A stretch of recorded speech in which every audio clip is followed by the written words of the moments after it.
الحمد لله رب العالمين، أفضل الصلاة وأتم التسليم على أشرف الأنبياء والمرسلين سيدنا وحبيبنا ومولانا محمد الصادق الأمين المبعوث رحمة للعالمين، وعلى آله الطاهرين الطيبين وعلى أصحابه أجمعين وعلى أزواجه أمهات المؤمنين وعلى ذريته إلى يوم الدين. سبحانك اللهم لا علم لنا إلا ما علمتنا إنك أنت العليم الحكيم. اللهم علمنا ما ينفعنا وانفعنا بما علمتنا وزدنا اللهم علما وعملا متقبلا آمين يا رب العالمين. Allah, we know nothing except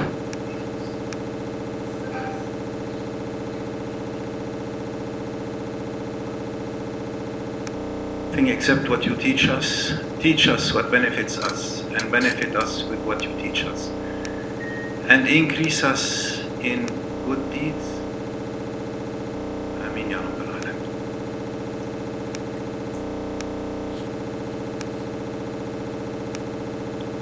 First hadith that I ever heard from many of my teachers before they told me or us as a group any other hadith.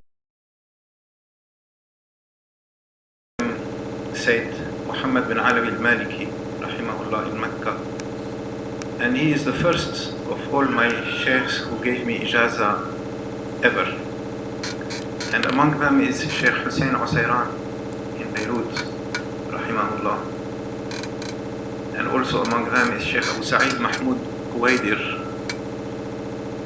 in Damascus. Sheikh Abdul Shakur might know him rahimahullah,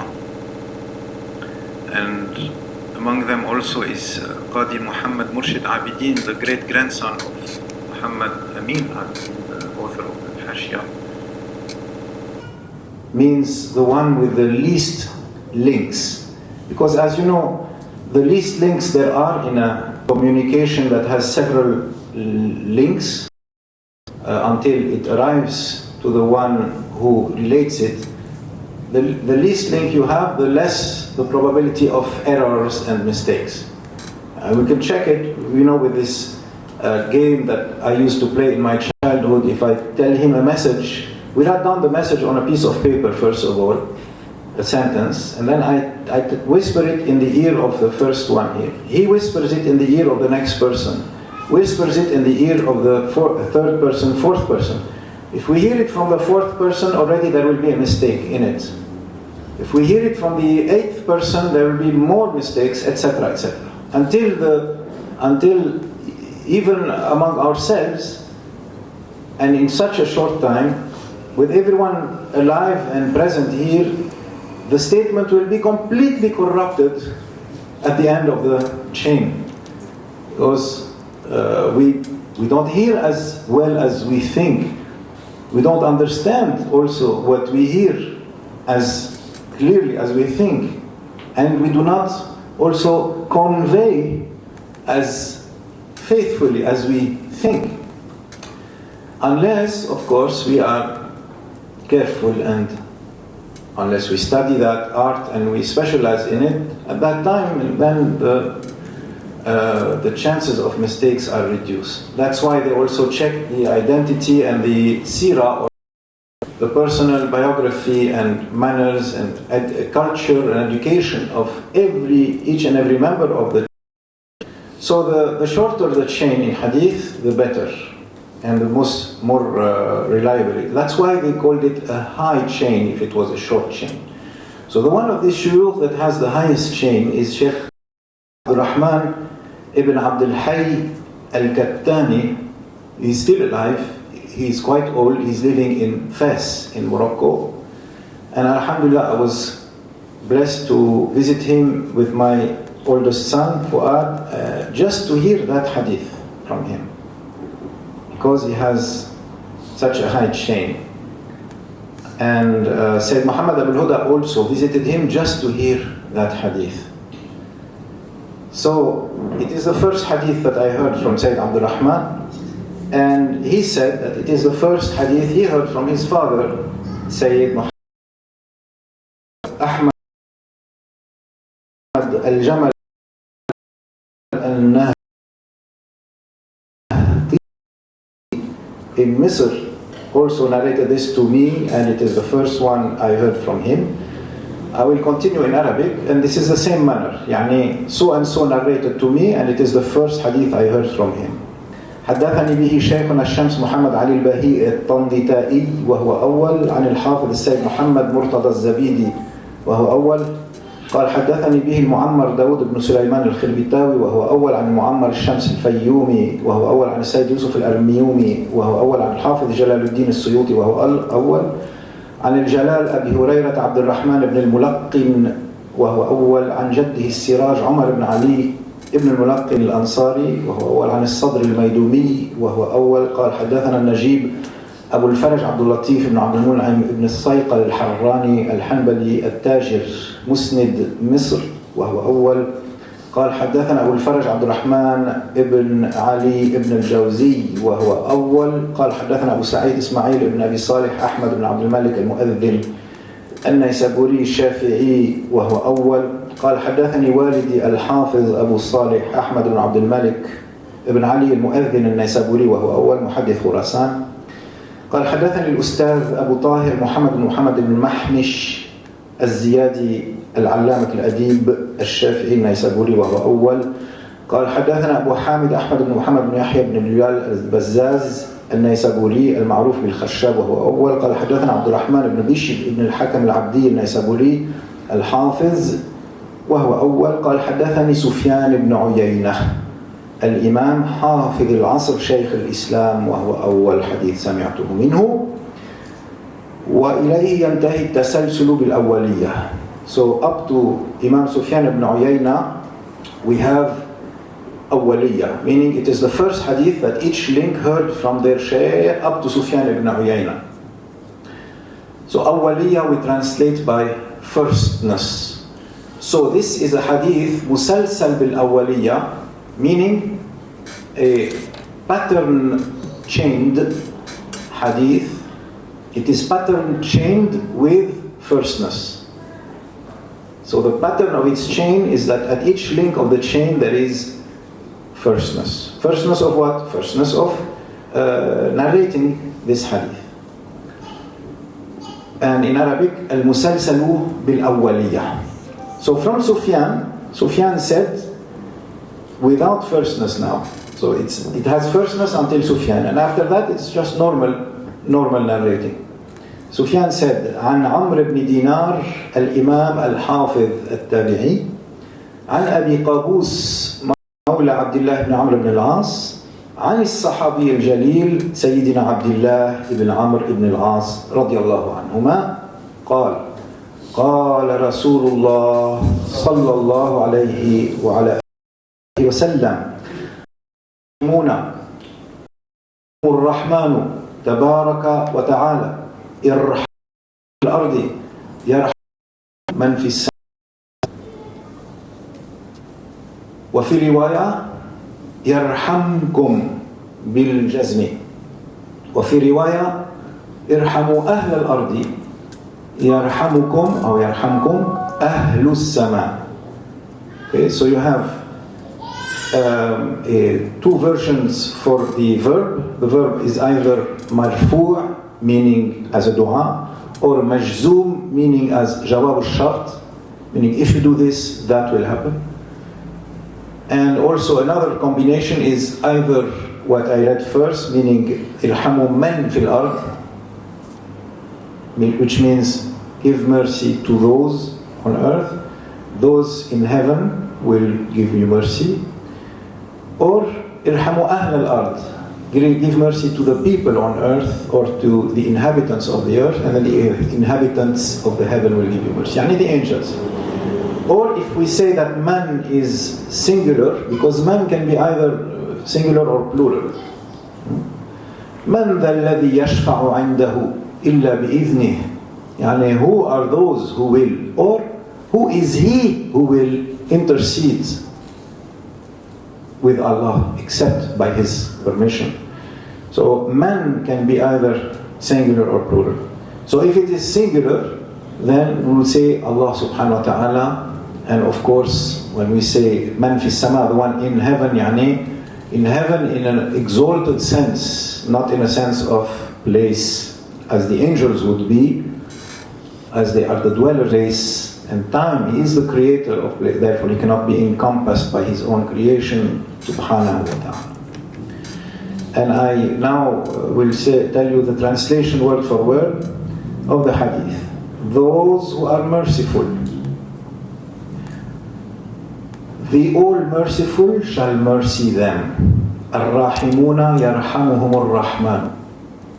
Tabaraka wa ta'ala. May he be blessed and exalted. So look at Rahma, Rahma, Rahma in three words, but three cognates, yani three same rooted words with a different form. Ar-Rahimun, Yarhamuhum, Ar-Rahman. That's why in English we will try to keep that intensive repetition. Those who are merciful, or the mercy, the all merciful shall mercy them. You have to use more.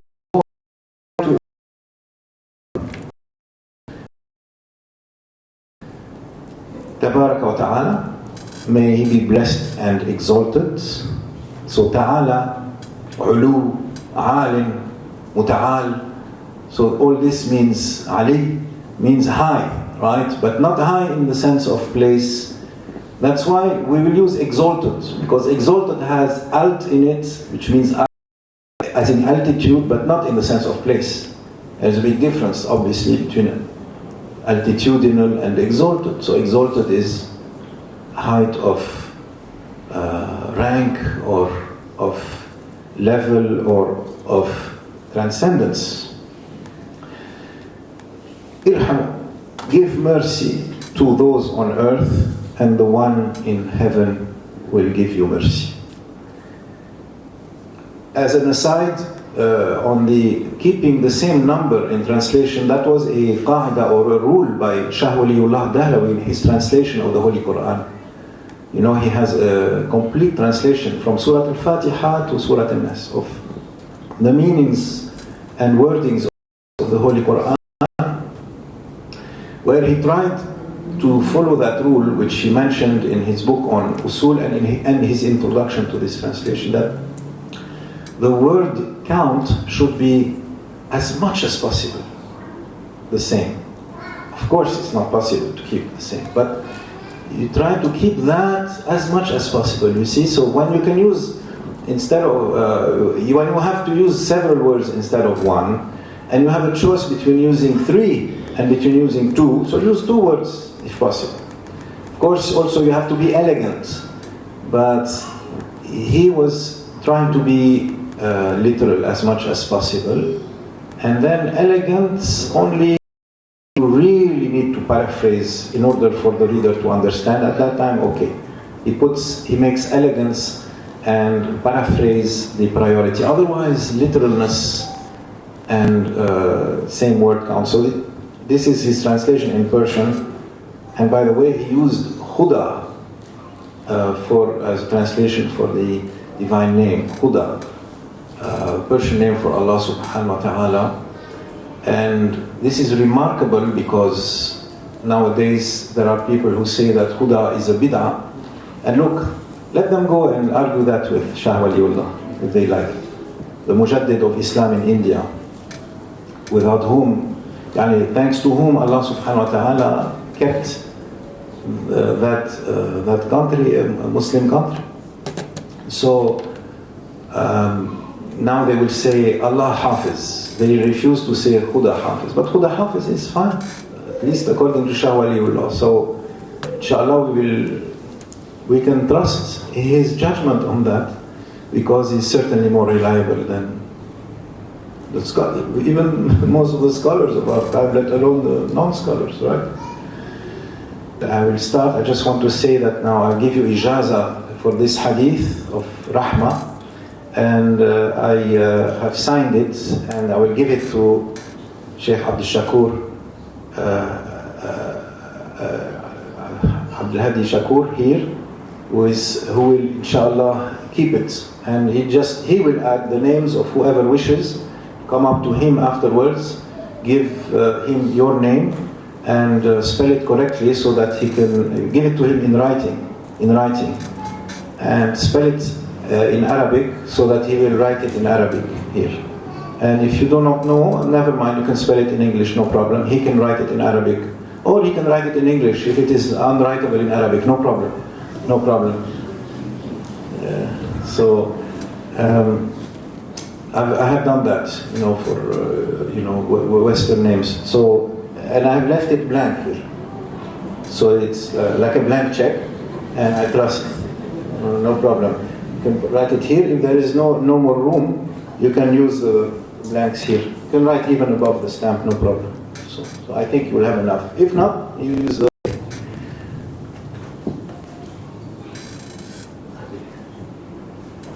بارك الله فيكم. أجزتكم برواية حديث الرحمة المسلسل بالأولية بالشرط المعتبر. يعني try to keep it as faithfully, meticulously close to the original without mistake when you narrate it to others. And this example that I gave of something considered an innovation, a bid'ah, you see, unjustifiably, is the problem we are facing today on a big scale. That is the arbitrary declaration, the unknown of purity and orthodoxy, and under that assumed authority claiming to be correcting deviations either in doctrine or in practice, meaning in aqidah or in fiqh or muamalat. Mostly though in aqidah they claim, because aqidah has when you bring it up, it has a more pressurizing effect and more authority. As when we say that Allah said everyone freezes and cannot object, must listen, follow and obey. Prophet ﷺ said everyone must listen, follow and obey, no discussion. And so they will tend to say, rather than I think or my considered opinion is, which is the case in their case, they will not say that. They will say Allah said, Prophet ﷺ said. That's it. They do not even stoop to saying the scholars say, because no, the scholars is not good enough for them. Ijma is not good enough for them. That is, if they even know the probative place of ijma in the ummah and in the knowledge of Islam, and what place it has. It has such a heavy place, because the ijma is even stronger in legal terms than the first two foundations. Why? Because the first two foundations are maybe prone to interpretation, maybe prone to a difference of interpretation in the ummah. But when we say ijma over the meaning and application of a verse, that's it. There is no more any doubt about its meaning and application. There is no more any doubt about the fact that it is muhkam and not, meaning that it is definite, categorical, and established as current forever, not abrogated. I'll give you an example of something abrogated. When the 70 Hafiz were killed at Bi'r Ma'una, after which, by the Najdis, they were killed, the Kuffar of Najd. And the Prophet ﷺ, due to this betrayal for a month, Sayyidina Anas ibn Malik said, the Prophet ﷺ made qunut,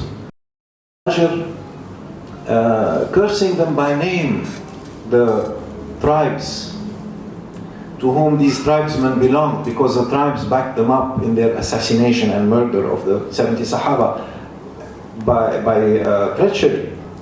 After they had would give them safe way. So like Ra'al and Dhakwan and others of the tribes. And then the Prophet ﷺ said from Sayyidina Anas ibn Malik that he saw in dream that they were in paradise, and Allah subhanahu wa ta'ala sent an ayah that Prophet ﷺ communicated to the Sahaba al-Kiram, and Anas said that they would repeat that ayah in Salat for a while, then it back. So for a while it was what ayah said, tell those who stayed behind that Allah is well pleased with us, well pleased, and then that وَيَسْتَبْشِرُونَ, and they want to give glad tidings to those who are still alive that inshallah you will be also joining us in paradise. So it is a beautiful hadith now. Now the status of that is a hadith, because we know it as a hadith. But inside the wording of that hadith, there is the affirmation by Anas that they were reciting it as Quran for a while. So you see, there is such a thing as something abrogated in the Quran, and there's different types of abrogation. That is another topic. So the knowledge of that is important. So the ijma' over something in its applicability and in its status as evidence, as established evidence, or inauthentic or abrogated or anything like that. That is very important. So those who claim that something is an innovation, rejected, are their authority, but they just like they crash upon the ummah, they crash upon the peace, the same way that they would crash upon your event, let's say, or your family wedding, or your function, or whatever, uninvited, undesired. And Allah said the Prophet ﷺ. And in this the ummah is excused, but not the scholars of the ummah. Because of the ummah have to be the first to know, did Allah really? Is Allah really saying this? Is the Prophet ﷺ really saying this? And that's why for the scholars it is an obligation to stand up and to filter that and counter it, verify it, check it. And if it's an alien body, reject it. Otherwise, they are inviting parasites and bacteria and poison to stay and spoil and corrupt the whole body of the ummah. And this is exactly what we are experiencing now. A sort of tug of war between haqq and batil, which the Prophet ﷺ predicted would happen when he said at the end of times, يعني يخون الأمين ويؤتمن الخائن, and والحق باطل والباطل يقال له حق. So there will come a time when the trustworthy will be considered untrustworthy, and vice versa, and where truth will be falsehood and considered truth. And this is the time we are facing now, and we are facing it at different levels: dialectical and theoretical, and in the foundations of jurisprudence and the application of rulings, and even in Aqidah itself, as they come at you saying that visitation of qubur is part of Aqidah. Why? Because they do not make the difference between something haram and something shirk. As for example, if they say to you that all sujood in any way other than to Allah is shirk, when Imam al-Zahabi himself said that when the Prophet ﷺ said, never mind the scholars, the Prophet ﷺ said to the companions who at different times, there's a few hadiths, like the Arabi, after seeing the tree move and speak shahada, and like the one who came from Persia saying, the Marzuban over there, they do like that to their kings, they prostrate. And in a third hadith also, when they said to him, Ya Rasulullah, we should prostrate to you, not just animals, we should be doing it. He said, no. He never them this is shirk. He said, no, don't do that. Don't do that. That's all. Because he realized very well, and they also meant that they meant to prostrate as a respect, not as ibadah. Mark of ta'zim.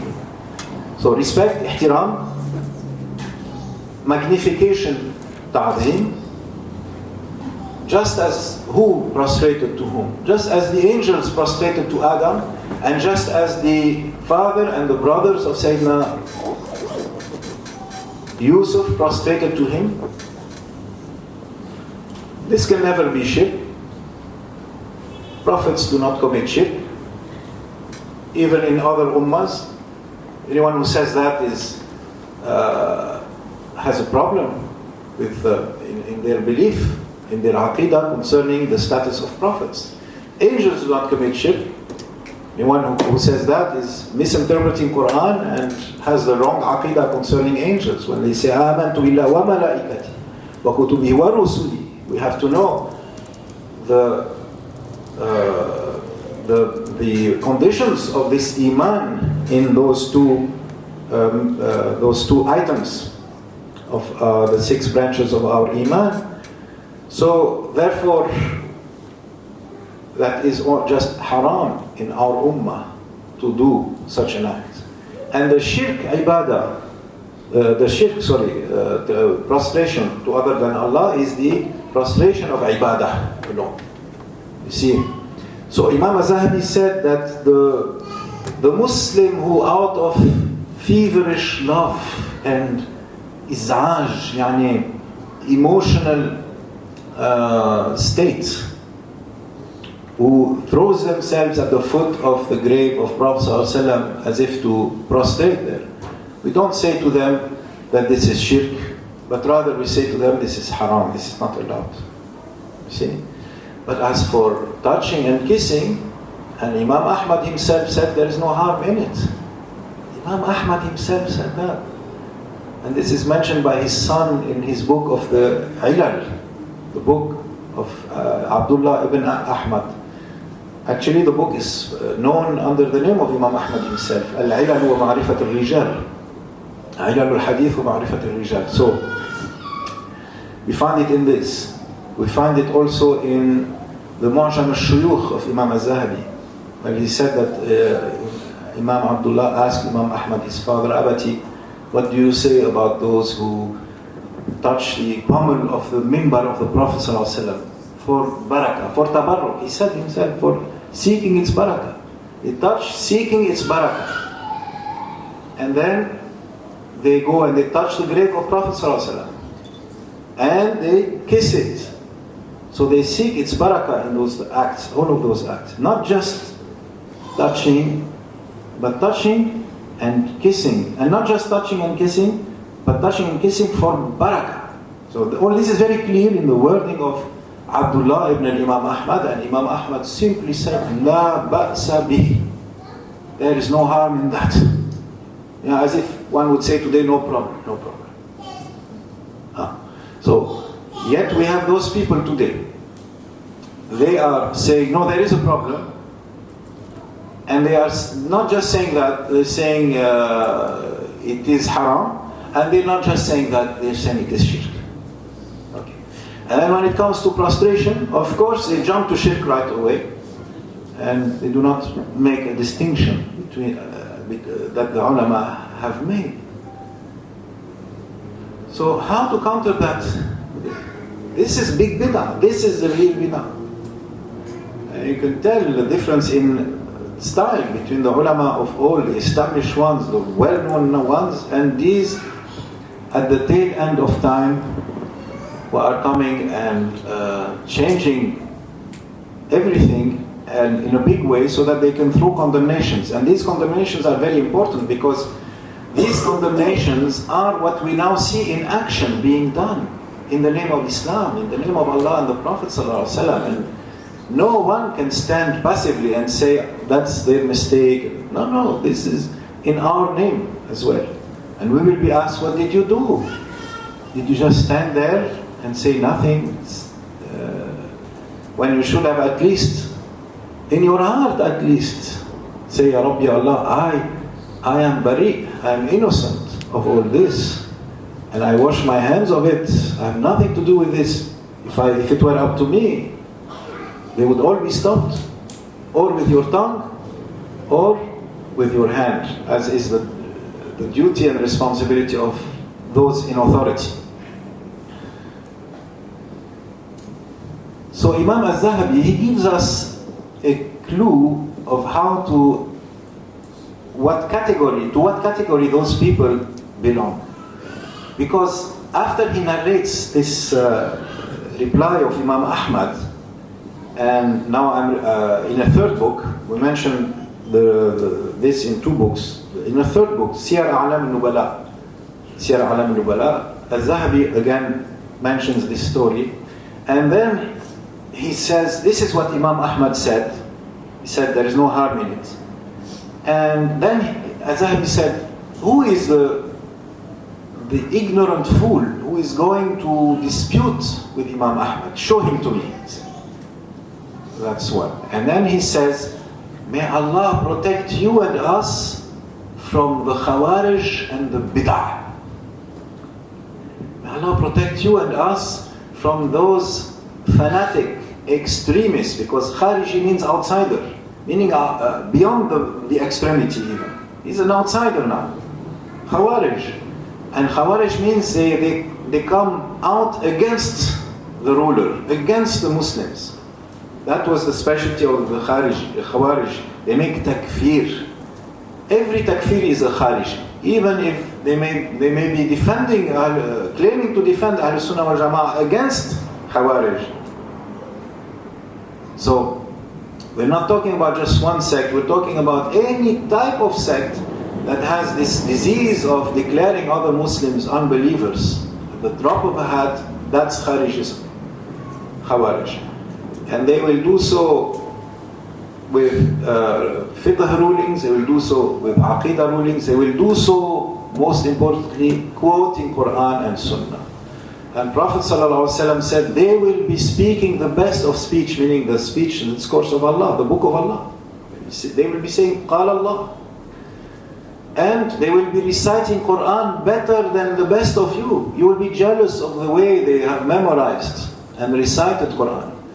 The Kharijis, from whom came the killer of Sayyidina Ali radiallahu anhu, the best of mankind in his time on earth. They were people who had marks on their foreheads like the knees of goats from prostration on gravel, day and night. There were people who were reciting Quran and making zikr even day and night. And yet they killed Sayyidina Ali anhu, thinking that it was good for Islam and that it's the best thing for the Ummah and that they were doing a great act. This is how far it goes. This is the bid'ah of misguidance at its apex, or at the bottomless pit of the bid'ah of misguidance. That's where it leads to. But as for those who are doing a innovation of guidance, following the hadith of the Holy Prophet ﷺ, مَنْ سَنَّ فِي الْإِسْلَامِ سُنَّةً حَسَنَةً, those who clear a way in Islam for the best, for a good practice. They pioneer a good practice. Sanna sunnatan hasanatan. So sanna sunnatan, they pioneer a practice. Hasanatan, beautiful. They pioneer a beautiful practice. That's the innovation of guidance. We may use innovation also in English, because in English innovation is not a dirty word, except for that category of people who want to make every single innovation a bid'ah of misguidance. So in reality it is not. Man sanna fil Islami sunnatan hasanatan, whoever pioneers in Islam a beautiful practice, lahu ajruha ila yawm al-qiyamah, will have its reward until the day of resurrection. So see, now the Prophet ﷺ is speaking of a generic new practice in generic terms, and he says that they will have its reward until the day of resurrection.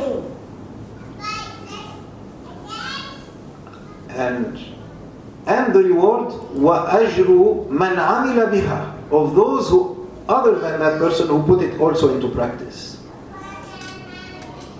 مِنْ دُونَ أَنْ يُحَطَّ مِنْ أَجْرِهِ شَيْءٌ, without it, without the fact that they also get the reward, it will not diminish the reward of the one who pioneered in the least.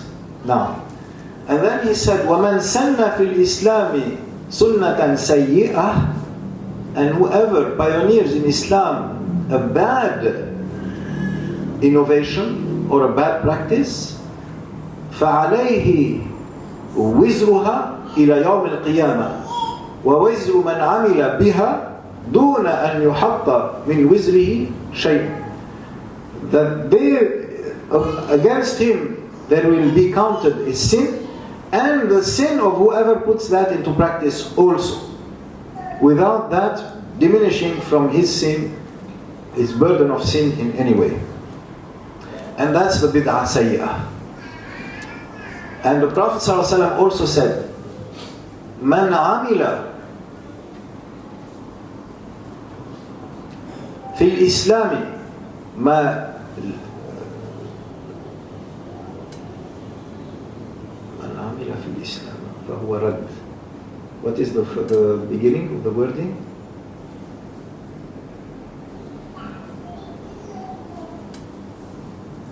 من عمل في الإسلام ما ليس منه فهو رد. Or من عمل في أمرنا هذا ما ليس منه, or من قال في أمرنا هذا ما ليس منه, أو كما قال, في أمرنا هذا, in this matter of ours, whoever says or does anything that ليس منه, that is not part of it, فهو رد, it is rejected. Our Shaykh Dr. Nuruddin Haider said that this hadith, which I mentioned in this book, which I will introduce in a minute, is one of the biggest proofs for the innovation of guidance. Because if the Prophet ﷺ said of a certain thing that with certain conditions, it's not part of our deen, whoever puts that into practice and it is not part of our deen, then it is rejected. So, in other words, Dr. Nuruddin Haider said, if you pioneer something new which is part of our deen, it is accepted. So, pioneering something new is either or. It's not necessarily automatically against the deen, no. So we mentioned the first hadith where this is spoken explicitly by Prophet ﷺ. مَنْ سَنَّ فِي الْإِسْلَامِ سُنَّةً حَسَنَةً. It can be hasana, a good innovation, excellent. And then the second hadith where he says, whoever innovates something which is not part of the deen, it is rejected. Meaning that innovating something may be also part of the deen, and that is the sunnah hasana, that is accepted. And that is the foundation of Imam al-Shafi'i's golden rule, which is narrated from him by two of his students, and which I will now read to you.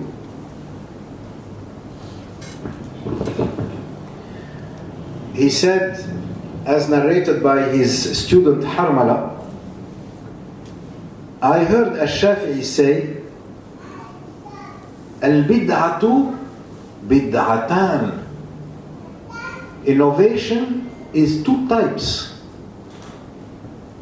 This is our Imam al-Shafi'i say. Where are you, all those who say, no, there is only one type of innovation? He's saying verbatim, al-bid'atu bid'atan. Innovations are two types. Bid'atun mahmuda, praiseworthy innovation, wa bid'atun madhmuma, and blameworthy innovation. And then he says, whatever conforms to the sunnah is approved. Ma huwa ala sunnati mahmudun. It's greatly approved. It's very praiseworthy. And whatever opposes it is abominable. وَمَا خَالَفَهَا فَهُوَ مَذْمُومٌ. So you have Mahmud, you have Madhmum. Bid'atun Mahmuda, Bid'atun Madhmuma. So the Bid'atun Mahmuda, the praiseworthy innovation, that is the Sunnah Hasana in the Hadith of Prophet ﷺ. Man sanna fi al-Islami sunnatan hasanatan. Whoever pioneers in Islam a beautiful practice. That is the Bid'ah Mahmuda in the wording of Imam al-Shafi'i. And then he mentioned as his proof for this statement the hadith or the report of Sayyidina Umar radiallahu anhu after the time of the Holy Prophet ﷺ, when Sayyidina Umar saw the one congregation of men and one congregation of women praying Salat al-Tarawih all together as 20 rak'at. And he said, Ni'matul bid'atu hadhi. Ni'matul bid'atu hadhi. And this is narrated in Sahih al-Bukhari. So what a wonderful, what an excellent innovation this is. So you see, Imam al-Shafi'i took this as a proof that there is definitely such a thing as an excellent innovation. And that's what we mean by the Sunnah Hasana in the Hadith of Prophet ﷺ, when he made a dichotomy and two types of Sunnah, the good Sunnah, the bad Sunnah. That means the good way, the bad way, or the good innovation, the bad innovation. And notice how Sayyidina Umar called the gathering of all of the grouplets of Sahaba who before they were praying like just, this group, that group, or at home, or by yourself, or with the family, or pray Tarawih. And you can pray a few rak'at, you can pray 8, you can pray less, you can pray more. Then they changed that and they made it into one big congregation, as they would for Salatul Jum'ah or Salatul Fard. And they made it 20 rak'at, and that was the fixed form in Madinatul Munawwara. And he said, this is an excellent innovation. He said, we didn't do that before, but it is an excellent innovation. Is it? We ask you, is this an innovation in ibadah or not? Of course. If this is not ibadah, what is ibadah? The salat, the first of the pillars after shahada. So, no problem. And Imam al-Shafi'i understood it that way also. An innovation in ibadah, but it has a foundation. It is part of the religion. What is part of the religion here?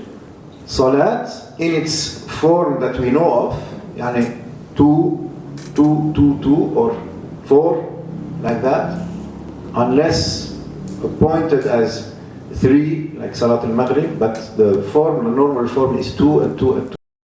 Or as one. Imam al-Shafi'i, now narrated not by Harmala but by his in Egypt, Al-Rabi' ibn Abi Sulaiman, he said, al-Shafi'i said to us, Al-Muhdathatu min al-umuri darban.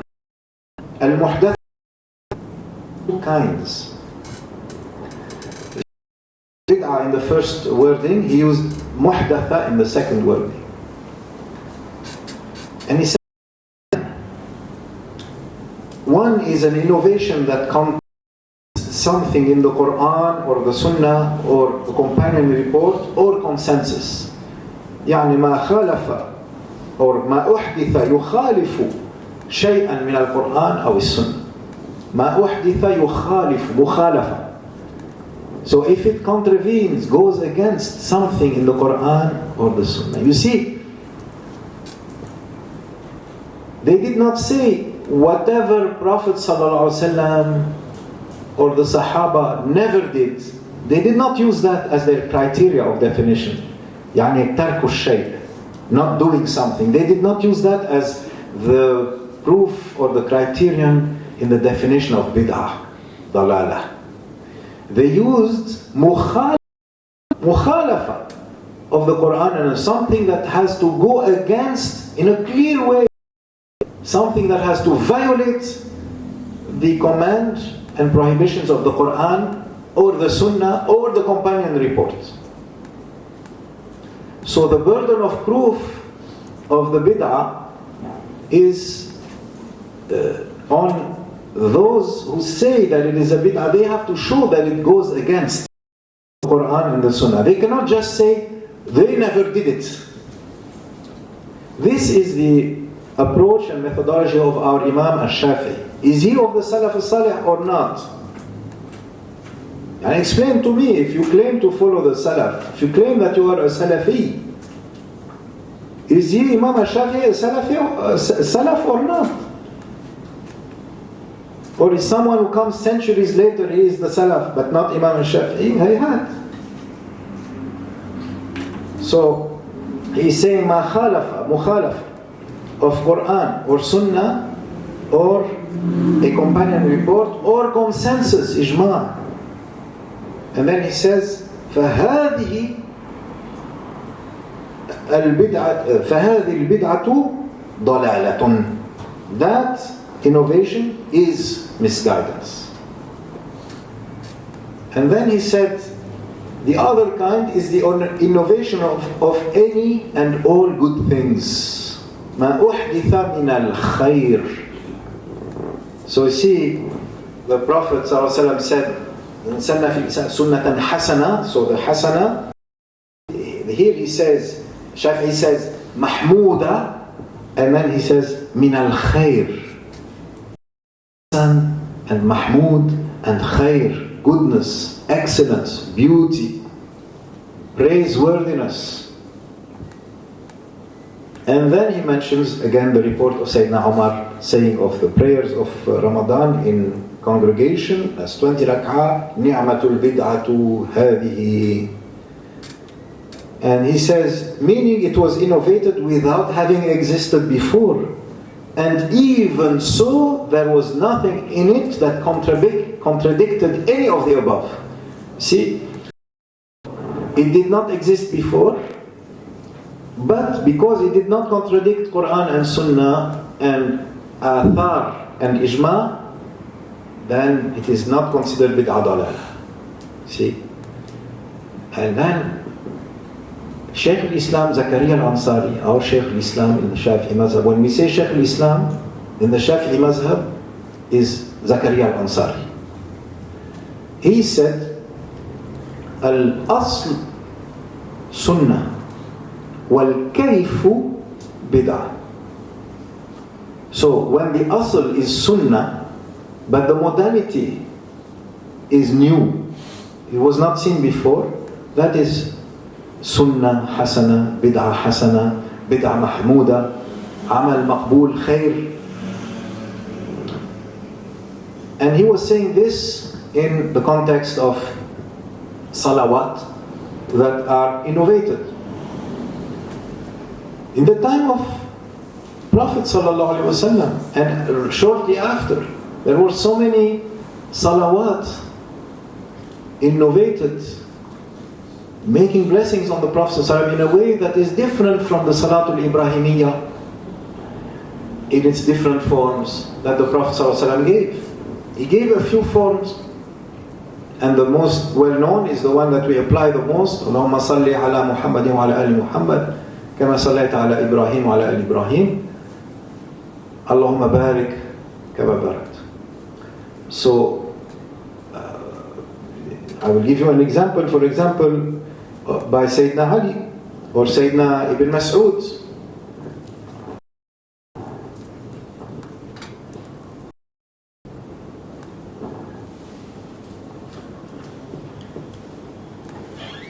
The blessings of Allah, His angels, His messengers, and His entire creation on Muhammad and the house of Muhammad.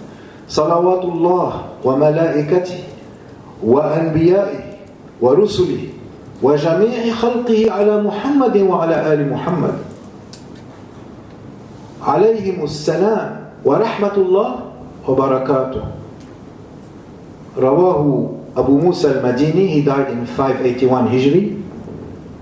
عن سيدنا علي ibn Abi Talib رضي الله عنه وأرضاه. And this is what we also know very well because we recite it in the Khatam. And this dua was conveyed to us by Shah Naqshband قدس الله سره. And it is a very powerful salawat on the Prophet ﷺ of all creation. That you do that in a few seconds. In a few seconds you are mentioning and associating to your own dua and salawat on the Prophet ﷺ all of the creation of Allah and the best of creation. Yani you are associating the prophets and the angels and all of the rest of creation to salawat on of Allah on the Prophet sallallahu alaihi wasallam. And this is Sayyidina Ali radiallahu anhu. Did it exist in the time of Prophet sallallahu alaihi wasallam? No. And Ibn Abbas said, O Allah who eternally bestows favor on creation, O open-handed one with his gift, O owner of the loftiest presence, bless Muhammad, the best of creatures in his character, and forgive us, O most exalted one. This was narrated by, or mentioned, yet narrated by the same one, Abu Musa al-Madini, and both reports were mentioned in Sa'adat al-Darain fi Salat ala Sayyid al-Kawnain by Sheikh Yusuf al-Nabhani. Then there is the famous report, Allahumma dahi al-madhuwat, also by Sayyidina Ali, where he mentions al-Fatih lima ughliqa wal-Khatim lima sabaq, which is the basis of the dua related from Sheikh Ahmad al-Tijani, the Salat al-Fatih. But originally it is a saying of Sayyidina Ali radiallahu ta'ala anhu. And again, it did not exist in the time of Prophet sallallahu alaihi wasallam. And then Ibn Mas'ud, now this one by Sayyidina Ali, the Salat al-Fatih, narrated by Ibn Abi Shayba in his Musannaf, Tabarani in Al-Mu'jam al-Awsat, Abu says, when you invoke blessings, إِذَا صَلَّيْتُمْ فَأَحْسِنُوا الصَّلَاةَ عَلَى نَبِيِّكُمْ, when you bless your Prophet, make your salat beautiful. أَحْسِنُوا الصَّلَاةَ, make it excellent. When you invoke blessings on your Prophet, meaning what? Meaning the same as Prophet sallallahu alaihi wasallam when he said, إِذَا صَلَّيْتُمْ عَلَيَّ فَاجْتَهِدُوا, اجْتَهِدُوا.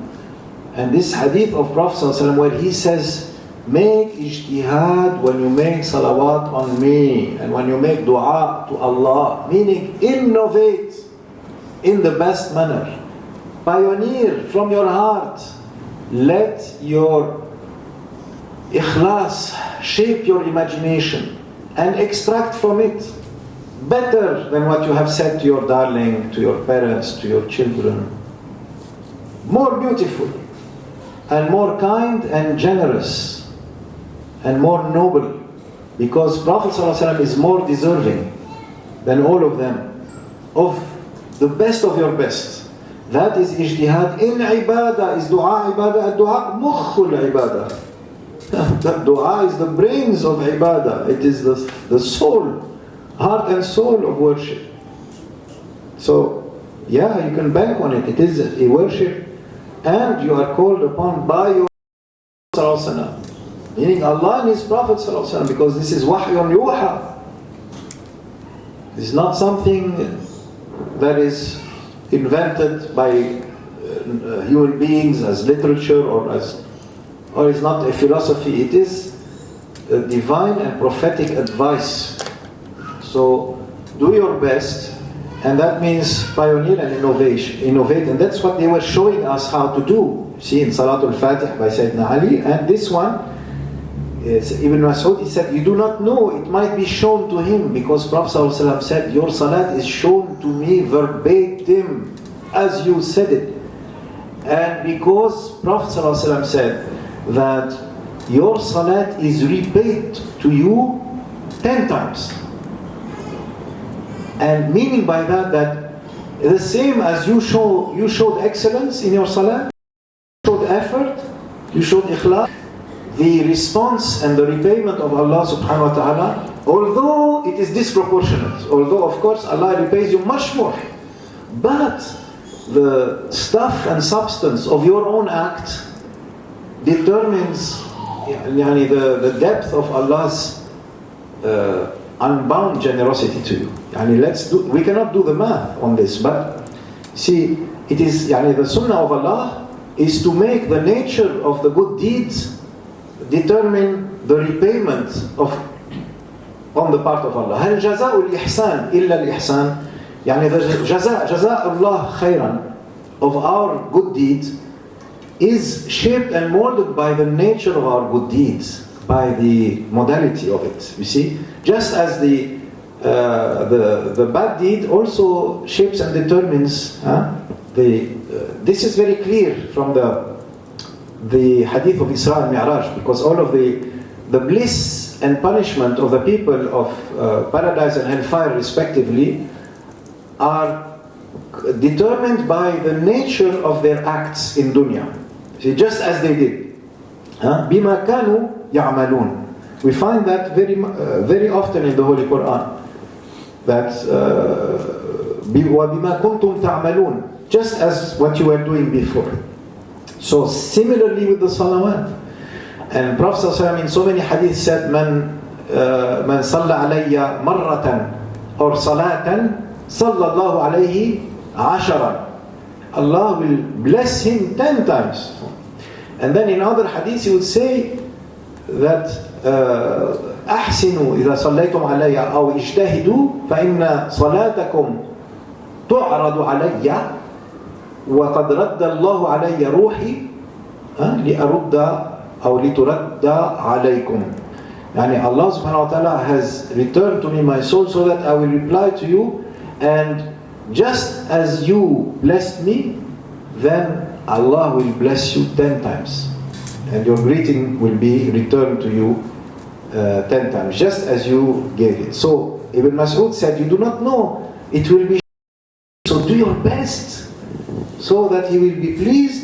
Therefore say, O Allah, grant your salat, mercy and blessing, صلاتك ورحمتك وبركاتك على of messengers, سيد المرسلين وإمام المتقين وخاتم النبيين محمد عبدك ورسولك إمام الخير, the Imam of goodness and leader of goodness and messenger of mercy, ورسول الرحمة. O Allah, raise him to a glorious station for which the first and the last of creatures will yearn. O Allah, grant mercy to Muhammad and to the house of Muhammad, and so forth until the end of the normal wording of the Shahud. So that was the Salat Ibrahimiyya of Ibn Mas'ud was much longer than our basic normal beautiful Salat. He wanted to make it more than that, and he made ijtihad in that. This is narrated by Ibn Majah in his Sunan, Abu Ya'la in his Musnad, Tabarani in Al-Mu'jam al-Kabir, and many others. Now, and this I mentioned in the wake of mentioning Zakaria al-Ansari, Shaykh al-Islam, saying that al-aslu sunnatun wal-kayfu bid'ah, because that qaida or axiom of Shaykh al-Islam Zakaria was mentioned by Imam al-Haytami in his book on Salawat on the Prophet ﷺ, Ad-Durr al-Nadid or Ad-Durr al-Mandud. Ad-Durr al-Mandud. Yes, Ad-Durr al-Mandud في الصلاة على والسلام على صاحب المقام المحمود. I think that's the title. It's published and it's available. So in that he's saying all of this is sunnah, even if it was never said in the time of Prophet ﷺ, even if it was never said in the time of Sahaba also, because there's many other salawat after the time of Sahaba and after the time of Tabi'in, even down to our time. And such as Salat al-Fatih, Salat al-Tubbiyya, Salat al-Taziyya or al-Nariyya, and all of the many salawat that the shuyukh teach to their students, all salawat that you might come up, in your own experience, in your own time. Like one time, there was someone who came and complained to one of the shuyukh of Sham of a skin disease, and he said to them, say in every dua, Allahumma salli ala jildi Sayyidina Muhammad sallallahu alaihi wasallam wa ala alihi wa sahbihi wa sallam. Like that. Make that your salawat from now on. And inshallah, Allah will give shifa to your jild, to your skin. Now, you see, so they, like Imam al-Jazuli saying, Allahumma salli ala ruhi Sayyidina Muhammadin fil arwah. Oh Allah, bless the soul and spirit of Sayyidina Muhammad among all spirits. Allahumma salli ala jasadi Sayyidina Muhammadin fil ajsad. Oh Allah, bless the body of Sayyidina Muhammad among all bodies. Allahumma salli ala qabri Sayyidina Muhammadin fil qubur. Oh Allah, bless the grave of Sayyidina Muhammad sallallahu alaihi wasallam among all graves. Because that grave is not like the rest of graves. That body is not like the rest of bodies. Muhammadun basharun wa laysa kal bashar. Bal huwa yaqutatun wal nasu kal hajar. Muhammad is a human being, but he's not like a human being. Rather, he is a jewel, and the rest of people are as stones. So, like Sheikh Abdul Aziz Dabbagh, we say that qabr is the where barzakh begins and ends in that qabr. Barzakh begins at that qabr and it does not end until Arsh al-Rahman. It's not like Sayyidina Abu Musa al-Ash'ari. One time there was a man who was thrown like that on top of the grave of Prophet ﷺ in Medina al-Munawwara, and Marwan ibn Abdul Malik, the caliph, the Khalif at that time, he called from afar, what are you doing? Until the man was not moving, he was not hearing. He says, you know what you're doing? You know what you're doing? And he came up to him and he seized him by his neck like that. He says, you know what you're doing? What you're doing like that? On the grave, are you prostrating or what? Or are you kissing or what? And then the man turned around, it was Abu Musa al-Ash'ari radiallahu anhu. So, Marwan was shocked. Of course, he's younger, he's a tabi'i, and this is Abu Musa al-Ash'ari, the one who was the arbitrator between the greatest of Sahaba, and the one who was beloved of Prophet ﷺ, the one who brought the Yemenis, who were singing on their way to Medina, غدا نلقى الأحبة محمدا وحزبه غدا نلقى الأحبة محمدا وحزبه. They innovated this. They are bid'atis. Those that the Prophet ﷺ said, خير الناس الأشعريون. He said they are the best of people. When they have a little food, they share it all among them together. They don't keep it to the individuals who have it. And I love them and they love me. And he praised them so much. This was seen as a bushra for the Ash'ari Mazhab, because they share the same name. It was mentioned by Imam al-Bayhaqi in his Risalat al-Ash'ariyin, and by Ibn Asakir in Tabyin Kadhib al-Muftali. But anyway, that was not the end of it. When they arrived in Medina, Sayyidina Anas ibn Malik said, they started shaking hands, and he said they were the first of that in Islam. Musafah. They were not doing Musafah on a regular basis before. They innovated it. They brought it from Yemen, the Ash'ariyun of Yemen, this kind of habit, to greet by shaking hands. And the Prophet ﷺ adopted it. This was a bid'ah in the time of Prophet ﷺ, done in sight of the Prophet ﷺ, and he adopted it. So they will say, oh, but this is clearly not ibadah. The Prophet ﷺ made it the practice of the Muslims, and that counts as ibadah if you intend to follow his advice, that when two Muslims another and they shake hands, all their sins fall off from each one of them. And the angels make istighfar for them until they part ways. So, it is ibadah. But anyway, what about the man who in the middle of salat, after the Prophet ﷺ was imam, said, سَمِعَ اللَّهُ لِمَنْ حَمِدَهُ, he said, رَبَّنَا وَلَكَ الْحَمْدُ حَمْدًا طَيِّبًا كَثِيرًا مُبَارَكًا فِيهِ مِلْءَ السَّمَاءِ وَمِلْءَ الْأَرْضِ وَمِلْءَ مَا بَيْنَهُمَا وَمِلْءَ مَا شِئْتَ بَعْدَ أَهْلُ الْمَجْدِ وَالْمَغْفِرَةِ.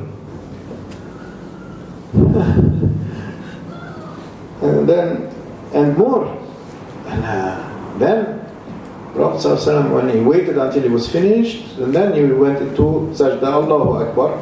And after that he said, من الذي قال بعد سمع الله لمن حمده. No one spoke. Because as if the Prophet ﷺ was saying, what is this addition and interference inside Salat? They were thinking that it was something bad. So the one who said it did not dare to speak. And then Prophet ﷺ asked again, silence. Asked again, then the man said, أنا يا رسول الله وما قصدت به إلا خيرا. I did not intend by it except goodness, Ya Rasulullah.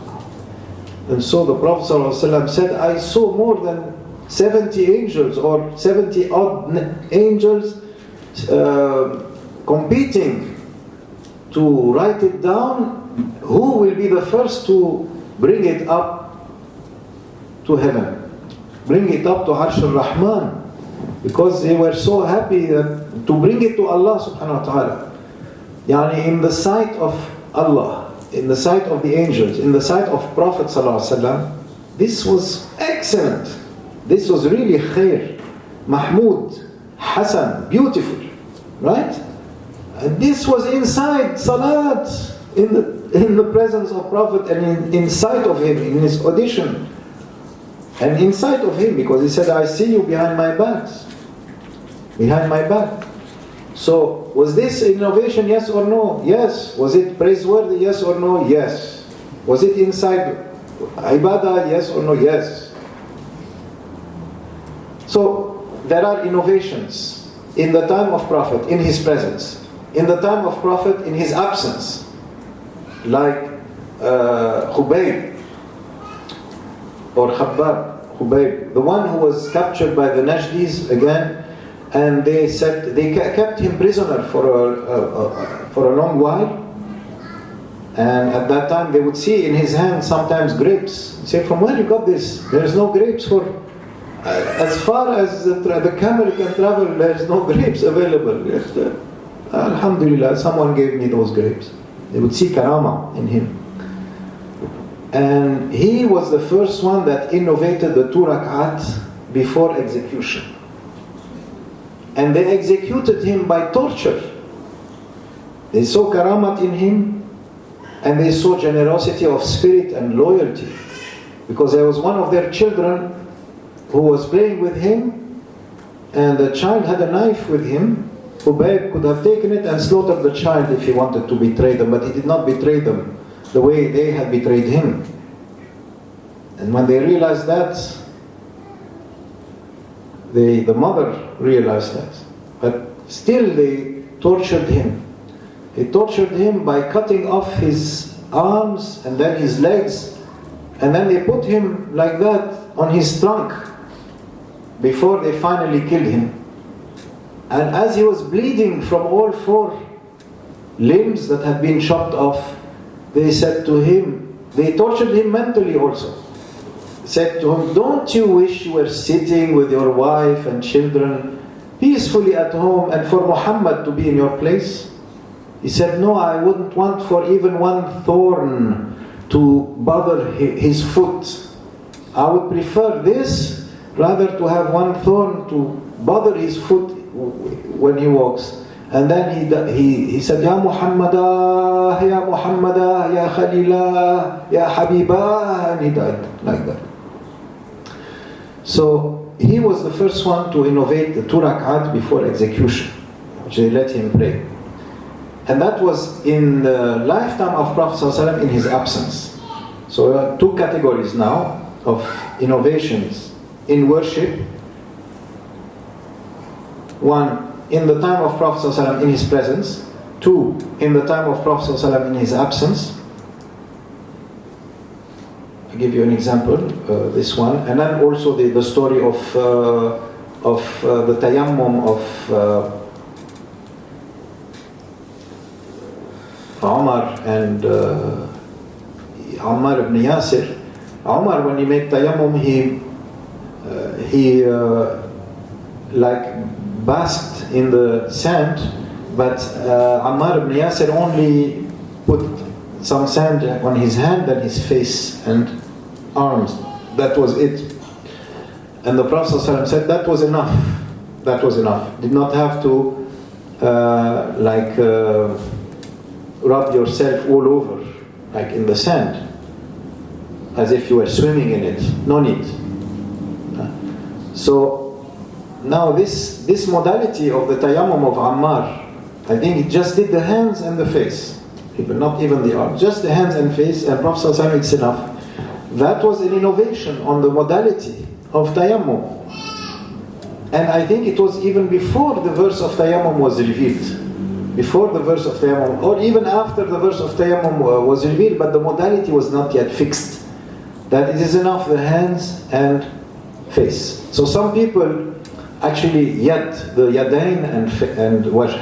Some people interpret the yad as up to the elbows, and some just up to the wrists, and both are correct. So the fourth part is up to the wrists. And that is agreed upon. And the fourth part that is agreed upon in all mazahibs. Because yad in Arabic means up to the shoulder. See? So, then the third type of innovation was after the time of Prophet ﷺ, innovation by Sahaba. Then after the time of Prophet ﷺ, innovations by Tabi'in, and so on and so forth. So I tried to gather up, and I gathered up in here up to over 160 proofs of good innovations, of bid'ah hasana. This is Sunnah Notes, Volume 2, the excellent innovation in the Quran and Hadith. So you can look it up, and inshallah it is available, still available on the market. There's a few copies left. It was published a few years ago in the UK in 2005, 10 years ago, alhamdulillah, and it's still useful. And I tried to gather up much of the evidence that has already been published on this noble topic in the sources. You will see them all referenced in the bibliography and in my footnotes.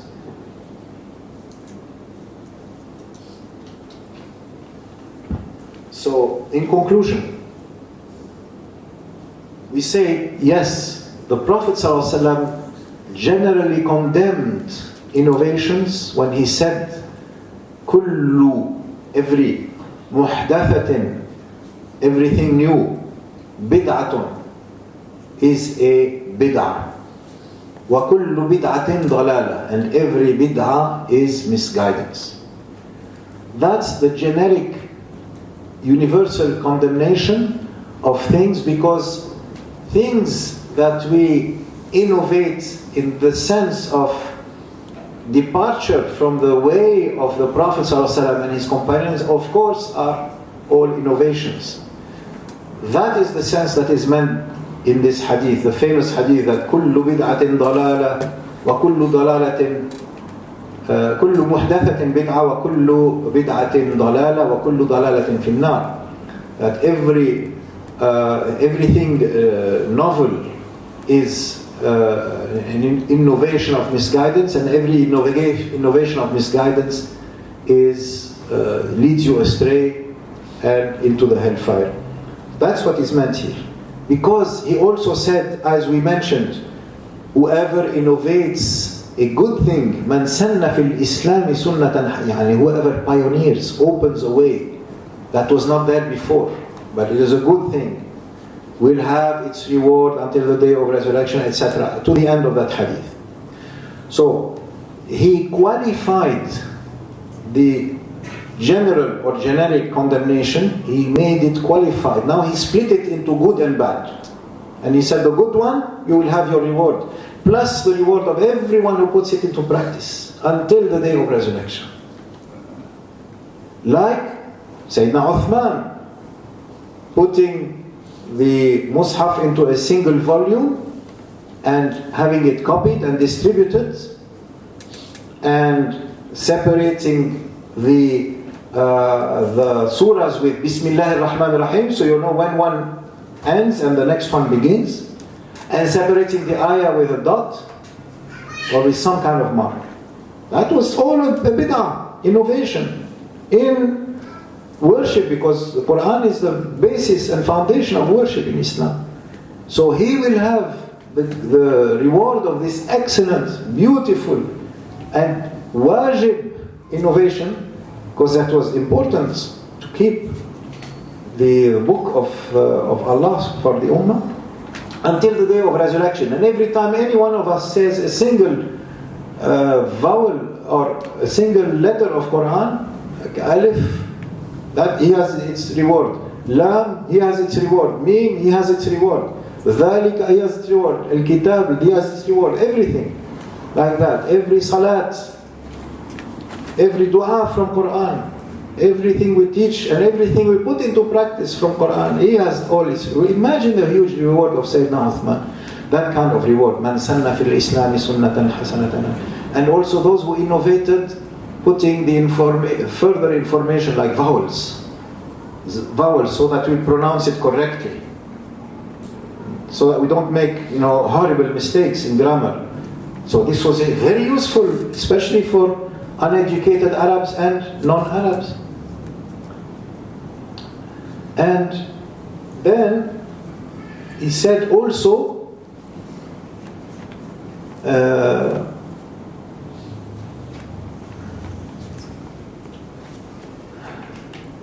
وَمَنْ سَنَّ فِي الْإِسْلَامِ سُنَّةً سَيِّئَةً, whoever also pioneers a bad practice will have its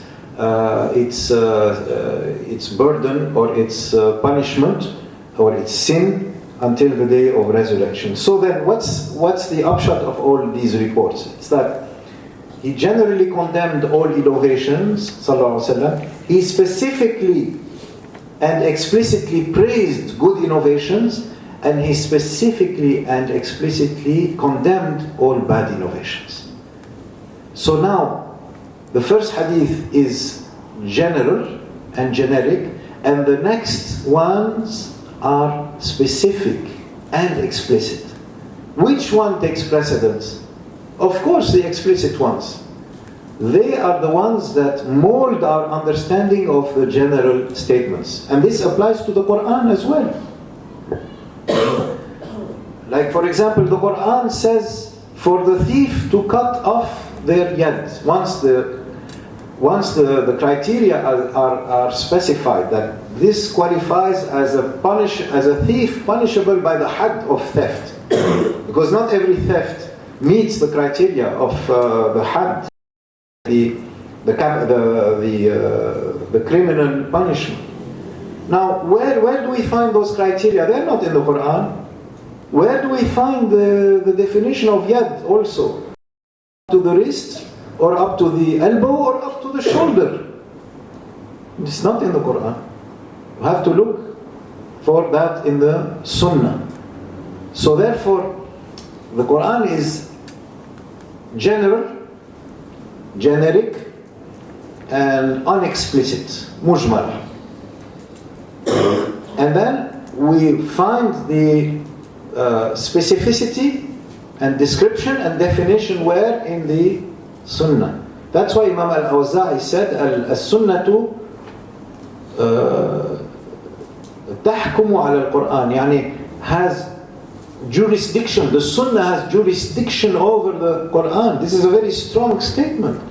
This, if you say to an uneducated person, they will jump at you. They will say, what are you saying here? You are saying you're putting the Sunnah first? You are putting, you are using Sunnah in Salat or Quran? Of course Quran. But see, for the alim, You have to know that if you do not use the Prophet, if you not come to Quran from the door of Prophet to explain to you, لِتُبَيِّنَ لِلنَّاسِ مَا أُنزِلَ عَلَيْهِمْ. Prophet is the one who makes tabyin and tabayyun. And تبينوا يعني you have to be very clear and to understand. Otherwise, the Quran did not descend on us. It descended on the Prophet sallallahu alaihi wasallam. And the book was not given like that to all the ummahs. The ummahs have received the book from Allah through their prophets. So they have to come to their books through their prophets. So we come through the sunnah, must be. And that's the case here.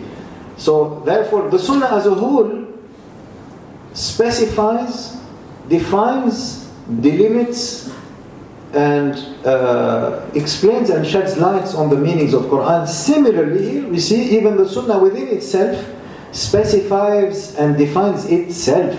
So when it has mujmal or generic, general statements like the first one, كُلُّ بِدْعَةٍ ضَلَالَةٍ كُلُّ ضَلَالَةٍ فِي النَّارِ, then the next statement specifies that, oh wait, if it conforms, من ابتدع في ديننا أمرا ليس منه فهو رد. يعني whoever innovates in this religion of ours something that is not part of it, it is rejected. So therefore there is something that is part of it. Therefore that one is not rejected. So you construct a holistic understanding. You do not take only one or two pieces from the puzzle. Once you have the complete puzzle back together, it's no longer a puzzle, it's clear. At that time you can apply and understand correctly. Otherwise, we are like an elephant in a china shop. Like those people, they are worse than an elephant in a china shop. They are like a bunch of hyenas in a nursery garden. And they are eating up the babies, subhanAllah. So, اللفظ الخاص مقدم على العام. اللفظ الخاص مقدم على العام. The specific wording takes precedence over the general wording. Always. And the universal rule is understood specifically. It becomes عام مخصوص. The universal rule is كل محدثة بدعة وكل بدعة ضلالة. That's the عام. And the مخصوص is من سن في الإسلام سنة حسنة فله أجرها وأجر من عمل بها. And this is what Imam al-Nawawi said in Sharh Sahih Muslim regarding the hadith كل بدعة ضلالة. He said, هذا عام مخصوص. This is a universal rule which we must understand specifically.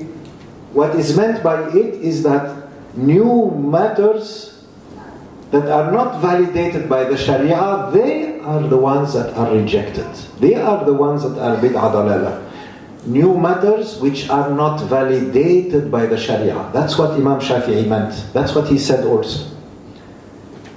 That, Nawawi said, that and that alone is what is meant by bid'ah. Let us then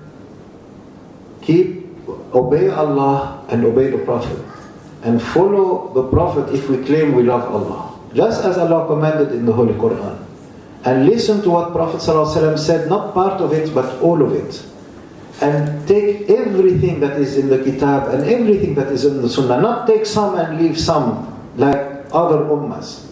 They took some and they left the rest, what they did not like to hear or to apply.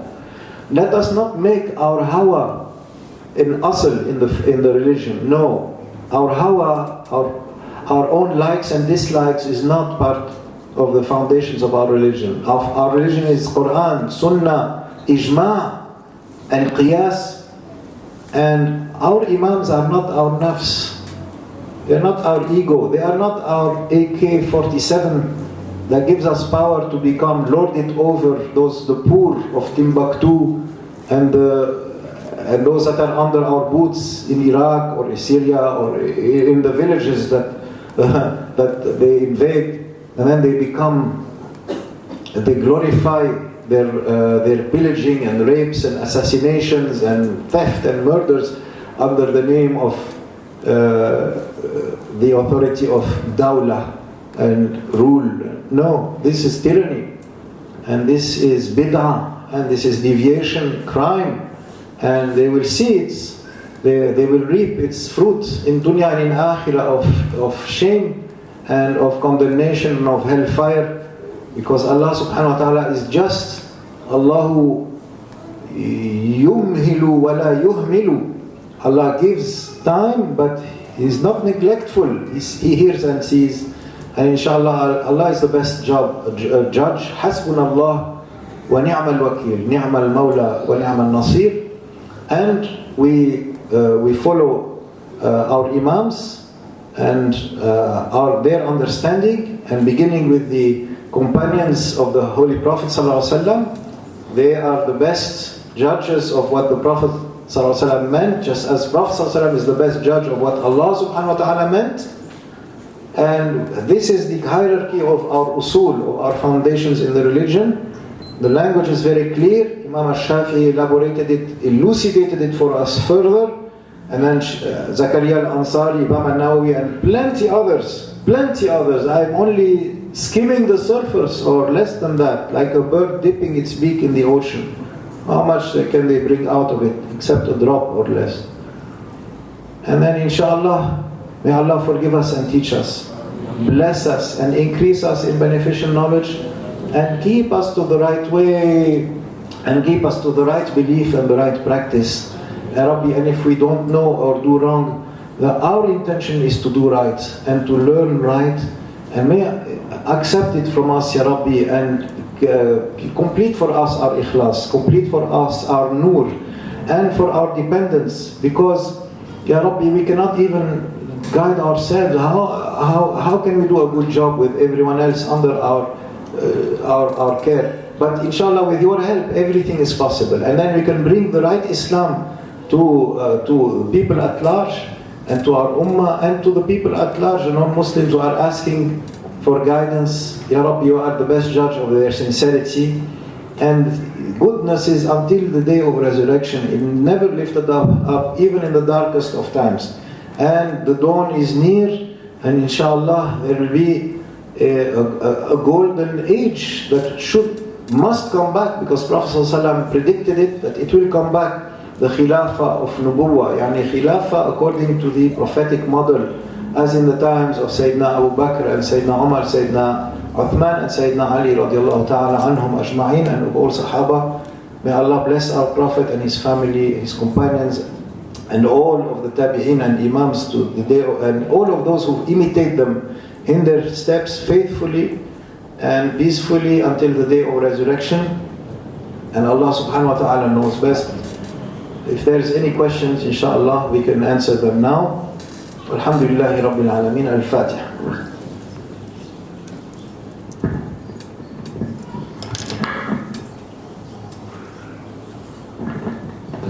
Sheikh Gibril, thank you so much for your kind attention. We have until about 10. Is that working? Yes. That one is working. Okay, good. So it's 10 o'clock right now. We have inshallah until about 10:30, 10:35. We have a lot of time for questions. So if you have any questions you'd like to ask, also by the way, you have pen and paper. Okay, we just push it forward. We pass some paper to write in your name and also your email address, because as instructed by Sheikh Gibril, I have to write down your name, it's not the ijazah. So please write down your name and your email address, those who are present. Don't write for those who are not present, because the ijazah will be different. So those who are present, write down your full name and as simple your IC and your email address. After I've written it down, I will scan and then I will send it all to you, inshallah. We could not actually possibly do it by tonight. So if you could just write down your name and email address, okay, they will send it back to me, and then I will go and scan and send it. Yeah, you can scan it in color. Also, then they can print it in color if they want. Print it also in color. As just like the original, it will look like. Inshallah. So any questions that you'd like to ask?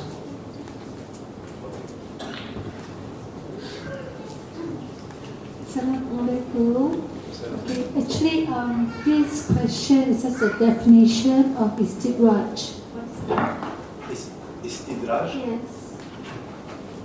Okay, the question asks for the definition of istidraj. Istidraj, بل نستدرجهم.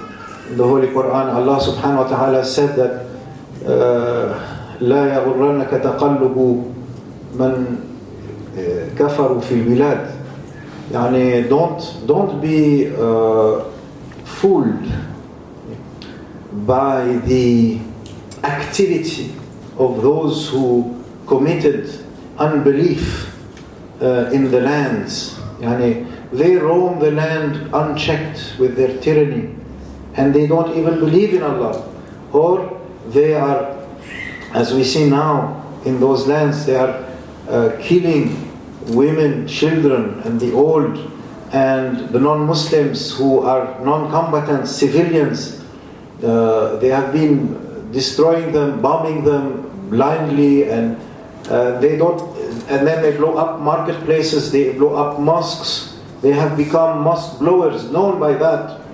And so they are fighting now, not just in the name of paganism, like the kuffar of old, to defend their gods, but in the name of Islam, in the name of Allah and the Prophet ﷺ, and even worse than the worst of corruptions before. And now the Muslims are saying, why Allah is... They are not saying that, but it might cross their minds, their hearts, that why Allah does not stop them.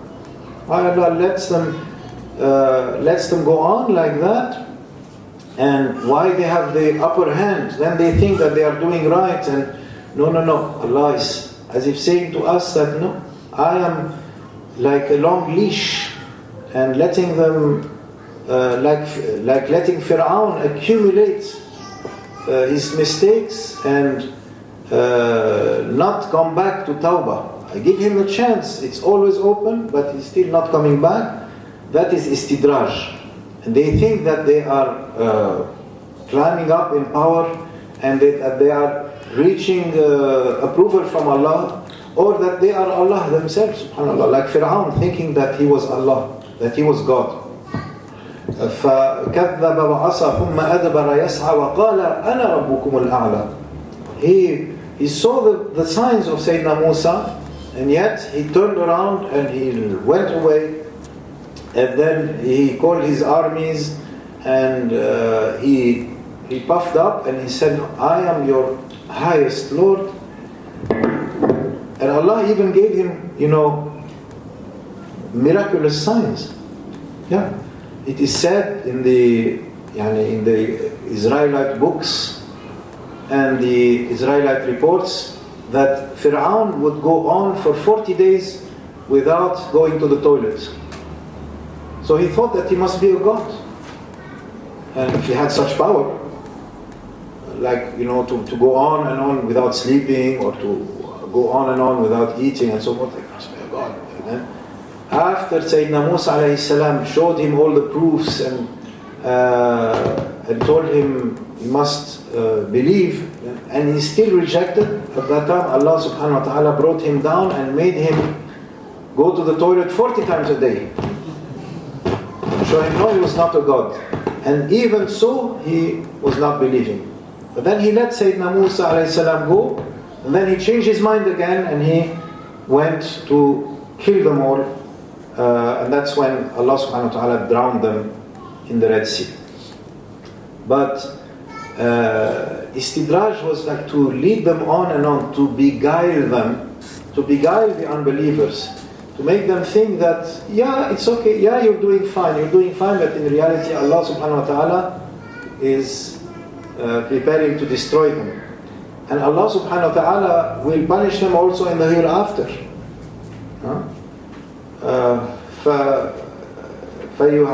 فيعذبه الله العذاب الأكبر. يعني not just here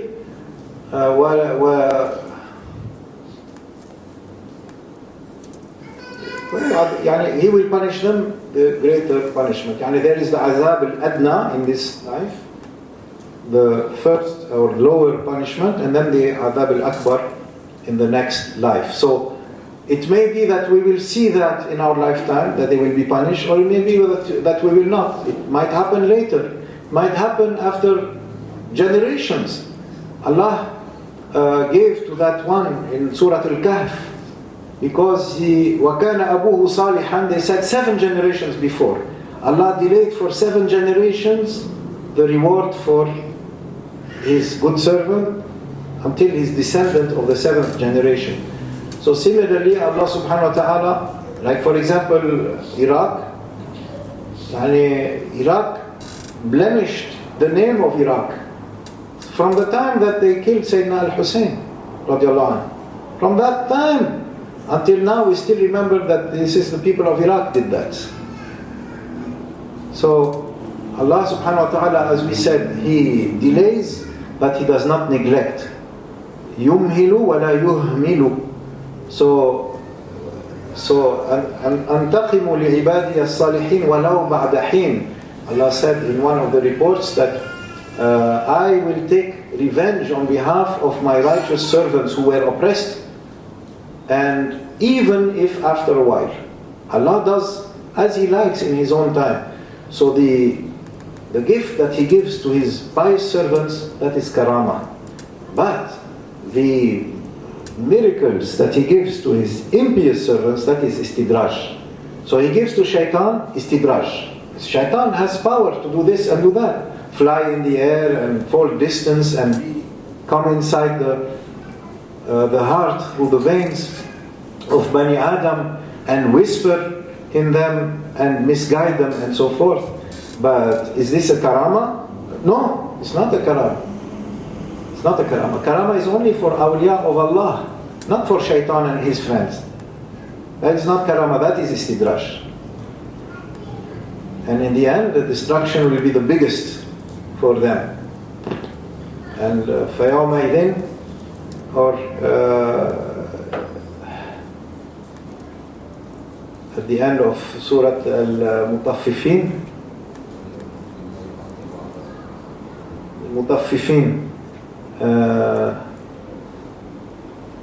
ينظرون يعني هل ثوب الكفار ما كانوا يفعلون. So the believers will be looking at the kuffar, and then they will be laughing. But before, the kuffar were laughing at them. The kuffar were nudging each other and saying, look at those fools. Although the kuffar were not sent to be in charge of the believers. And the believers are suffering. But then in the resurrection, they will be looking. They will be on reclining couches, they will be happy. And they will be the ones who will have the last word. And the kuffar will be sorry at that time, even if Allah may take the punishment in this life and then in the next, or He may save it until the next, and then it will be the greatest. So that is istidraj. And daraja is gradual, grades and stairs and levels. So that's daraj, and istidraj is to make things gradually until the last word and the final resolve, and that is in the hands of Allah. Any more questions? We give to the floor first.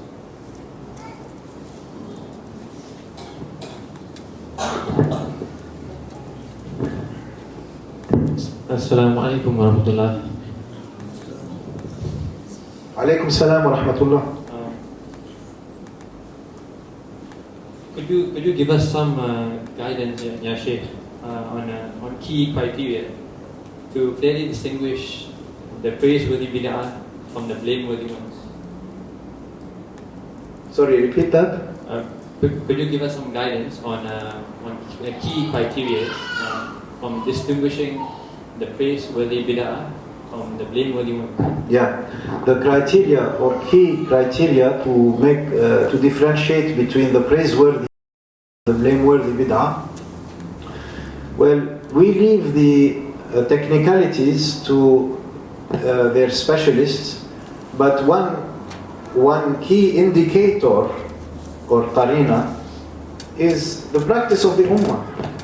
When the ummah as a whole practices something and agrees upon it, such as the celebration of Mawlid, for example, or the holding of collective zikr, or the raising of collective dua, one imam making dua and the others all saying Ameen, Ameen, Ameen, or the reading of Fatiha for a cause at the beginning of a dua or at the end of a dua, or for repeatedly for different needs and so on and so forth, or when the ummah agrees on praying Salatul Haja collectively, for example, on a regular basis, for example, as is done in Brunei, before every Salatul Jum'ah they pray 2 rak'at of Salatul Haja in Jama'ah, usually in our neighborhood mosque, the first 3 rows, and the rest of the people sit. They are free not to participate, but they made it like a practice of every day. And or various things that the ummah does and accepts, and then there's fatwas of the ulama supporting that and so forth. That's a sign, for the general public that this is a fine innovation and a good one and an accepted one. And this is important to observe, notice, and record in your heart, because we are facing now that every Tom, Dick, and Harry is going to come up and say to you at one point or another, waiting for you at the corner, and you turn the corner, oh, by the way, this is bid'ah, don't do that. This is bad, it's bid'ah, don't do that. So, what can we do? Say to them, oh, brother, oh, friend, if for centuries our ummah did that, then it's not a bid'ah. They say, yes, it is a bid'ah. That's not a sign that it is correct. You say to him, yeah, it is a sign, because Prophet ﷺ said that رَآهُ الْمُسْلِمُونَ حَسَنًا فَهُوَ عِنْدَ اللَّهِ حَسَنًا. What the Muslims consider collectively fine is fine in the eyes of Allah. That's a saying of Ibn Mas'ud, actually. Ibn Mas'ud radiallahu anhu. So who are we going to choose, my brother, between you here at this time in 2014 or 15 or Ibn Mas'ud? I will go with Ibn Mas'ud. I feel safer with Ibn Mas'ud. This was related in Musnad of Imam Ahmad with the Sahih chain up to Ibn Mas'ud. So, this is enough as an indicator of what is accepted, what is not accepted. And if you personally don't feel right about it, leave it. That's it. But don't go condemning others. There is a general rule among the ulama of the Salaf and Khalaf that if there is disagreement about something among the ulama, there is no longer permission to condemn those who practice it one way or another. You understand? So this is an agreement among the ulama. When there is, this is a rule that they agreed upon. When ulama disagree about something being right or wrong, and some say it is right, others say no, it's not right, we do not condemn anymore those who choose one way or another. It's up to them, because we do not know how they extract and how carefully they looked at, but they have authority in Islam to understand and to explain, and they see what we do not see. And this is a rule also in Tasawwuf also. They see what we do not see. But it starts even in fiqh. So you are not going to be able to recodify every single extraction of a ruling in any mazhab from scratch. You're not going to be able to do that in order to directly jump to the rulings from their textual proofs. You cannot do that. Leave it to the scholars. So when those mu'tabar scholars differ among themselves about a given ruling, that ruling no longer you can condemn anyone for practicing it or not practicing it, because there is this position is defensible and that position is defensible. And every mujtahid has his reward.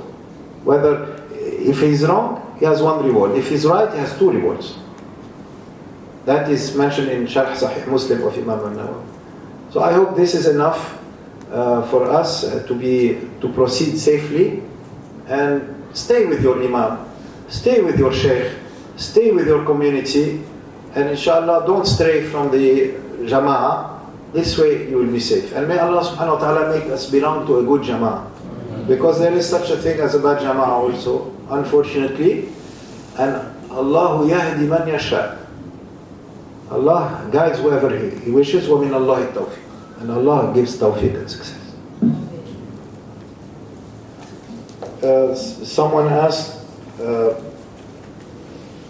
doctrinal differences, if any, aside, how much can we explain the process of Wahhabi spiritual self-legitimacy and active opposition to the four mainstream Sunni schools?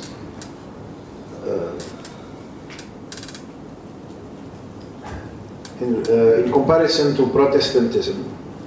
Well, it's not just opposition to the four mazahibs, it's also opposition to the two schools of Aqidah also, Ash'ariyya and Maturidiyya. This is important to know. So in Aqidah, they don't want mazahibs of Aqidah. In fiqh, they don't want the four mazahibs. They want to be able to access the understanding of Asma and Sifat of Allah subhanahu wa ta'ala and the divine the Sifat of Allah subhanahu wa ta'ala and the Malaik and all that directly without codification through the schools of Imam al-Ash'ari and Imam al-Maturidi. Fine. Now they want to also access the rulings of Sharia directly without the codifications, like we said, from scratch, which is impossible. Because they do not understand the way that Shafi'i understood. They do not understand the way Malik understood. Not understand the way Ahmad ibn Hanbal understood. They do not understand how Abu Hanifa understood. It is enough that they go against Imam Ahmad blatantly about so many things. So, for example, Umar ibn Abdul Aziz, Al-Layth ibn Sa'ad, the Imam of Egypt in the time of Malik and the Shafi'i. Umar ibn Aziz, who was, if there is anyone who is a Khulafa Rashidin after the four Khulafa Rashidin and Al-Hasan and Al-Hussein, it would be Umar ibn Abdul Aziz, the pious one of the Banu Umayyah. So, Umar and Al-Layth ibn Sa'ad, Abu Hanifa, and so many of the Tabi'een also before Abu Hanifa and Al-Layth said that the differences in the Ummah are a mercy from Allah. Well, those people, those innovators and those Wahhabis are saying, no, they are not a mercy. They are a curse, differences. So they want to eliminate all of those mazahibs in the name of eliminating differences in the Ummah.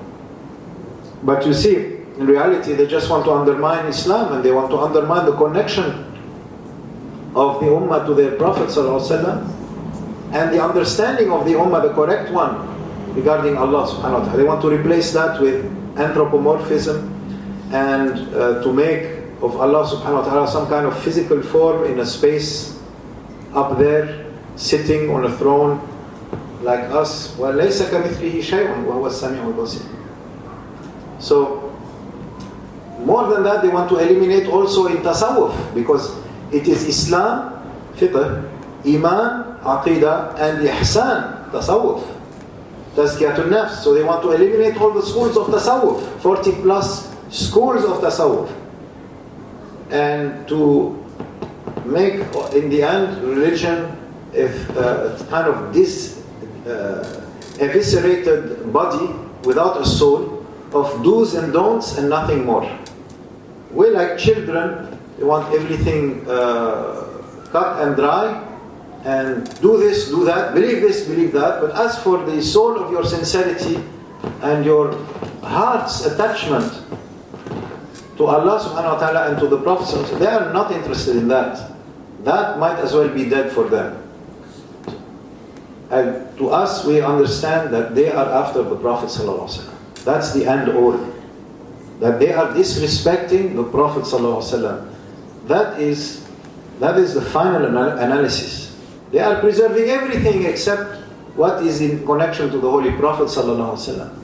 Whether in the vestiges and the physical remains of his noble person, his dwellings, the dwellings of his Ahlul Bayt, his Sahaba, and his relics, or whether in the hearts of the believers that attachment to the Holy Prophet, which is cultivated by reading his Shama'il, singing his Qasida, knowing his attributes, and making his praise and salawat on him with fervor. They want to get rid of all of that.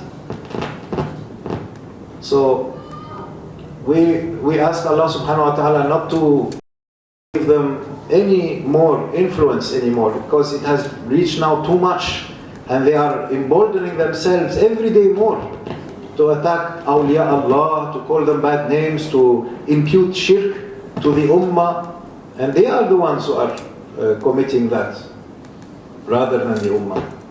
And Allah knows best. We ask to live and die on the sunnah of the Holy Prophet ﷺ, with love in our heart for every Muslim, and especially with love in our heart to Allah and His Prophet ﷺ and awliya Allah. And inshallah, as for Protestantism, yes, there are resemblances in that, because Protestants wanted to do without any scholarly interpretation or any examples of holy, pious person between them and the text.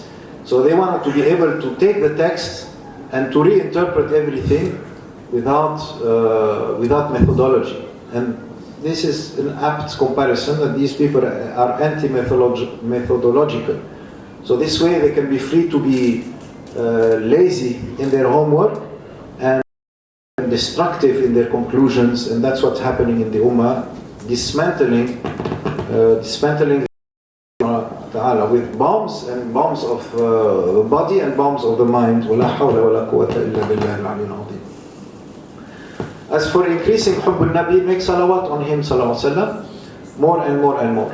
And the best way is to be with people who are on the same path of activity, the same obsession, good obsession, the same agenda, that we love Rasulullah, we want to be purifying our hearts with salawat on him, and obeying Allah, who said, إِنَّ اللَّهَ وَمَلَائِكَتَهُ يُصَلُّونَ عَلَى النَّبِيِّ يَا أَيُّهَا الَّذِينَ آمَنُوا صَلُّوا عَلَيْهِ وَسَلِّمُوا تَسْلِيمًا اللهم صل على سيدنا محمد وعلى آله.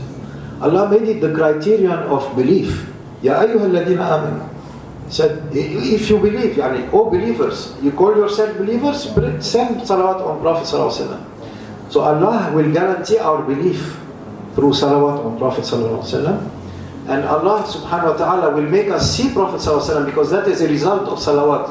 Sincere salawat on the Prophet sallallahu alaihi wasallam from a devoted heart, day in and day out. They have been promised that they will see Prophet sallallahu alaihi wasallam. So you want to be near him, you want to see him, you want to be with him, make salawat on him. Allah will guarantee your iman. Allah will give you the gift of seeing him in dunya and after dunya, in akhirah and in the grave. And then Allah subhanahu wa ta'ala also, look how much He has given honor to Prophet sallallahu alaihi wasallam by saying, Inna Allah wa malaikatahu yusallun. It is the only ibadah that Allah attributed to Himself.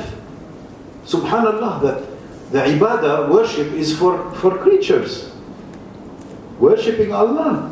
But Allah attributed to Himself an act of worship, which is salawat on Prophet sallallahu alaihi wasallam, by saying Allah wa malaikatahu yusalluna ala nabi. Subhanallah. So this is for us to understand how great the maqam of Prophet sallallahu alaihi wasallam is. Hence, it is a good thing that we should worry about how to increase our love for him. Alhamdulillah, for such a desire, such a question is born of the right interest, and there is no limit to that. So that's why the Sufis specialized in that. They all want love of Rasul sallallahu alaihi wasallam in order to reach love of Allah, and they realize that love of awliya, love of mashayikh is key to bringing you to the presence of Rasul, because they are already there, and you want to be there with them. So look at how they act, and they are always making salawat and always reading Fatiha. And there was one time in a majlis in Damascus, they were saying, we read Fatiha to this niyyah. So we read Fatiha, everyone read Fatiha. Then we read Fatiha for that niyyah, everyone read Fatiha. There's someone who stood up and he said, this is bid'ah. Reading Fatiha like that. Why? They didn't do it before the Prophet ﷺ and Sahaba. This is bid'ah. So the Shaykh, he didn't argue. He said, all right, okay, thank you, brother. So we will not read, we will read Fatiha for the Ummah and to our intention, but please now everyone exclude this brother from your niyyah, and we will continue. So, so what can we do? If Prophet ﷺ said, everyone will enter paradise except those who refuse.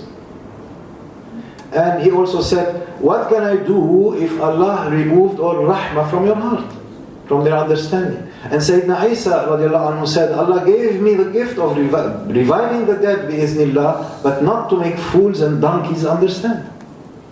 So if prophets gave up, and in the sense of not insisting on what Allah sealed, ختم الله على قلوبهم وعلى سمعهم وعلى أبصارهم غشاوة. So there is a khatam, a seal on their hearts and understanding, and over their eyes there is a blind, there is a veil to not be lifted unless Allah subhanahu wa ta'ala lifts it. And then Allah subhanahu wa ta'ala said to His Holy Prophet, you cannot make those in the graves hear. All the mufassirin, they all agree that it means you cannot make the kuffar believe unless Allah opens the seals removes the seals from their hearts and the veils from their eyes. So therefore we make conveyance of the message, and we give the proofs. We try to show them in every language possible, and then after that we leave it up to Allah subhanahu wa ta'ala, to you your way and to us ours. And how to respond to tell people off that, for example, Mawlid is bid'ah and so forth. Should we engage or not? I believe I just answered in that with that example of the man who was opposed to reading Fatiha. You know, reading Fatiha also such a beautiful, good innovation, and the best defense of it is not by us, but by one of their imams, by Ibn Qayyim al-Jawziyah, whom they deeply respect, and his teacher Ibn Taymiyyah, more than they respect the Salaf al-Salih, although they are from the Khalaf al-Salih, and the Khalaf have their ulama and awliya as well. All of them, al-Salaf wal-Khalaf, alhamdulillah that Allah enriched the Ummah with all of their contributions and all of their innovations in tafsir, in hadith, in everything that they have authored and written. Wallah, if there was no such thing as a good innovation, there would not be so many hundreds of tafsirs of the Holy Quran alone in this one science of tafsir, the mother of sciences, according to the Mufassirun. And then so many also compilations in hadith, so many compilations in nahu, grammar, so many compilations in badiya and rhetoric and bayan and balagha, eloquence and poetry and all that, to explain to us the language of the Quran. And the language of the hadith also is miraculous. All this activity is bid'ah, on top of bid'ah, but good bid'ah. And plenty of it is a wajib bid'ah also, and a lot of it is mustahab bid'ah and sunnah bid'ah. So not all bid'ah is haram, and not all bid'ah is makruh. And then there is also the mubah bid'ah. And our mother Aisha radiallahu anha, she said the first bid'ah to appear was society, or being sated, eating until you are full on a regular basis. In their time, they ate until they were full, even once in a blue moon. They ate meat once in a blue moon. They ate hot food. Sometimes the whole month passed, not one hot meal in the house of Sayyidina Muhammad ﷺ and his wives. So, like our luxurious standard, we think that we don't call ourselves wealthy, but we are super wealthy in comparison to how they lived. So we should be thankful and remember that we live and bask in the an ocean of that bid'ah, of that simple bid'ah of being full, eating until we are full. As she said, she called it bid'ah, not us. They live in that also, those who say bid'ah, they live up to their necks or more than that even. And they have even rooms full, up to the roof, with dollar stacks and stacks of dollar bills, up to the roof. And they go and they take, or gold or whatnot, gold ingots. This is not bid'ah, and I don't know what is. So we leave it to Allah subhanahu wa ta'ala and we answer in the best way. I think to be productive and proactive, to try to translate whatever proof one has at their disposal, either verbally or in writing. Make, if you can, if you have that kind of gift and time, leisure or organization or capacity, pamphlets, booklets, into Malayo, translate for the people at large, and see what is needed. These are seasonal objections. They come around and back around and back around because every new generation wants to show that they know something, and there is also a deep love of leadership also that motivates them to object. That's one of the psychological, I think, maybe motivators, that they want to object to correct others because then this way they feel comfortable that they know something, that they are doing something for the religion. So they keep us on our toes because they force us to check what we know and what we can prove and demonstrate. So good, never mind. Masterpieces of Islam came out from the refutations against the philosophers, refutations against the atheists, refutations against the sectarians by different ulama like Imam Ghazali. So this is the hidden barakah of these sectarian movements and that ebb and flow, is that the Ahl Sunnah, the mainstream, always come up with solutions, alhamdulillah. And this is also one of the good innovations of guidance, to come up with new solutions. That's the soul of ijtihad. Ijtihad, and meaning exerting yourself, doing your best, pioneering new solutions for every new problem, and every old problem that comes back again seasonally. And inshallah the end is good and your reward is assured. And a little practice with a little knowledge but with regularity is better than a lot of knowledge with irregularity and lack of practice. Wal-'iyaz billah from that. I ask Allah subhanahu wa ta'ala to live and die in a good way, and to bring love and solidarity and reconciliation as much as we can to everyone who accepts. And as those who don't accept, we leave them to Allah subhanahu wa ta'ala. Perhaps we just have one more question if anyone wants. But before I pass the mic, we have the donation boxes. If you could just let it run again, so perhaps some people might want to contribute even more.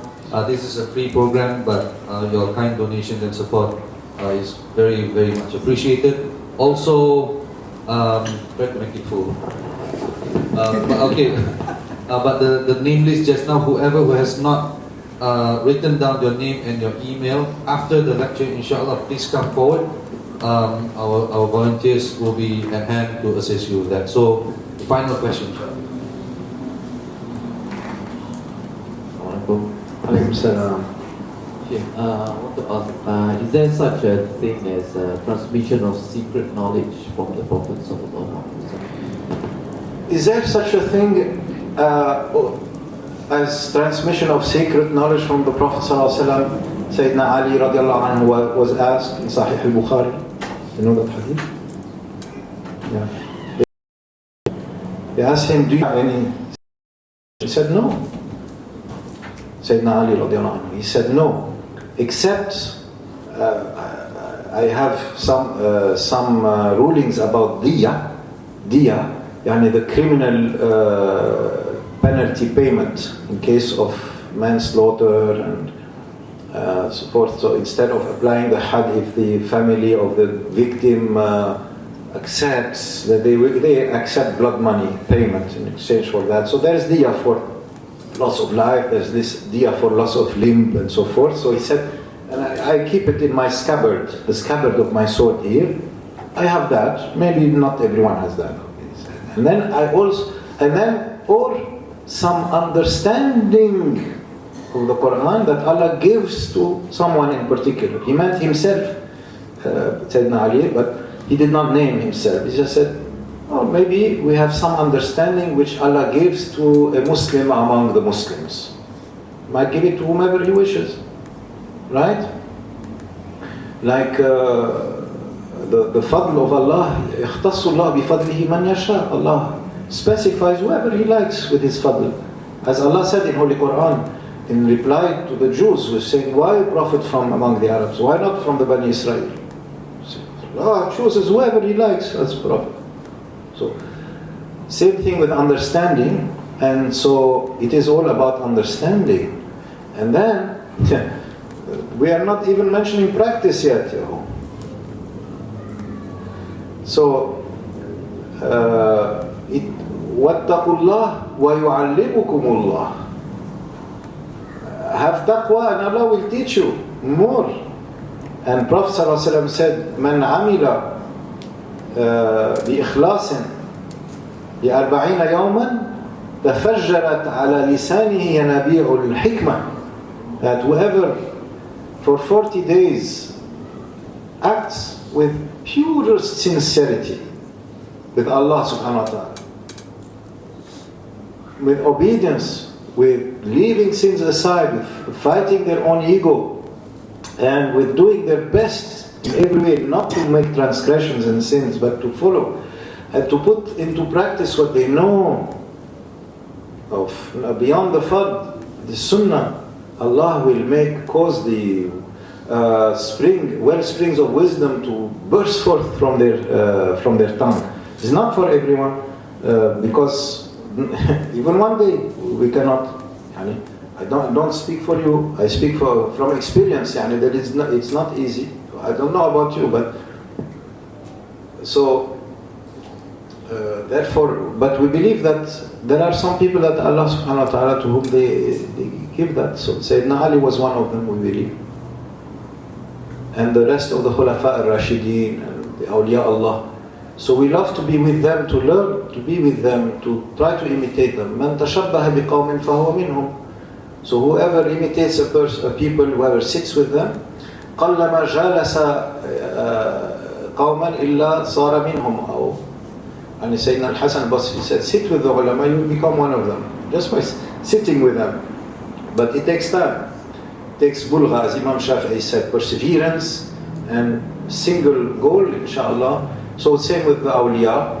And that's the secret knowledge that Imam al-Tustari said when he said, قُلُوبُ الْعَارِفِينَ لَهَا أَعْيُنٌ. The hearts of the arifin of Allah, they have eyes. تَرَى مَا لَا يَرَاهُ النَّاظِرُونَ.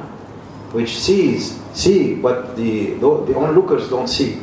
So everyone might be looking in the same, but only one person of that group of 100 gets to see the hilal. And he said, it's there, can't you see? They cannot see. Bring them something, now they see. How could you see it without? It's a gift, it's something. So same thing even in the sciences of hadith, when you work hard and you realize and you find out that the hukum of this is that this is hadith sahih, this is hadith mawdu'. How? Because it takes training. So you do the training, same way, do the training also. And do the tafsir training. Inshallah, in Ramadan, inshallah, if Allah grants life, we will start tafsir Surah Al-Fatiha only, from the tafsir of Baydawud. Try to follow it. I'll do it inshallah from Brunei, we have a group there, and I want to do it online at the same time. So I'll have the camera, I speak to the students who are there, but with the camera, inshallah on a daily basis. It will take maybe 18 to 20 classes, just for tafsir Surah Al-Fatiha of Imam Baydawud. You will be amazed how much he brings out for tafsir Surah Al-Fatiha. How much Allah gave him to see that there is meanings in tafsir Surah Al-Fatiha. That in 18 quick hours, I'm just summarizing what he's saying. You cannot cover everything. I try to cover everything in writing, we'll see when it's published, but just 18 hours of class, just skimming surface. Their eyes of scholars, just the language, the grammar of Quran, the grammar of Arabic only. He mentions a couple of Sufi also, nice, beautiful Sufi perspectives, but it's just from the language of Quran. Allahu Akbar. So it's very miraculous, the miracle of Quran, the miracle of language. So this is religion. So not everyone can see everything. Only Prophet ﷺ can encompass everything.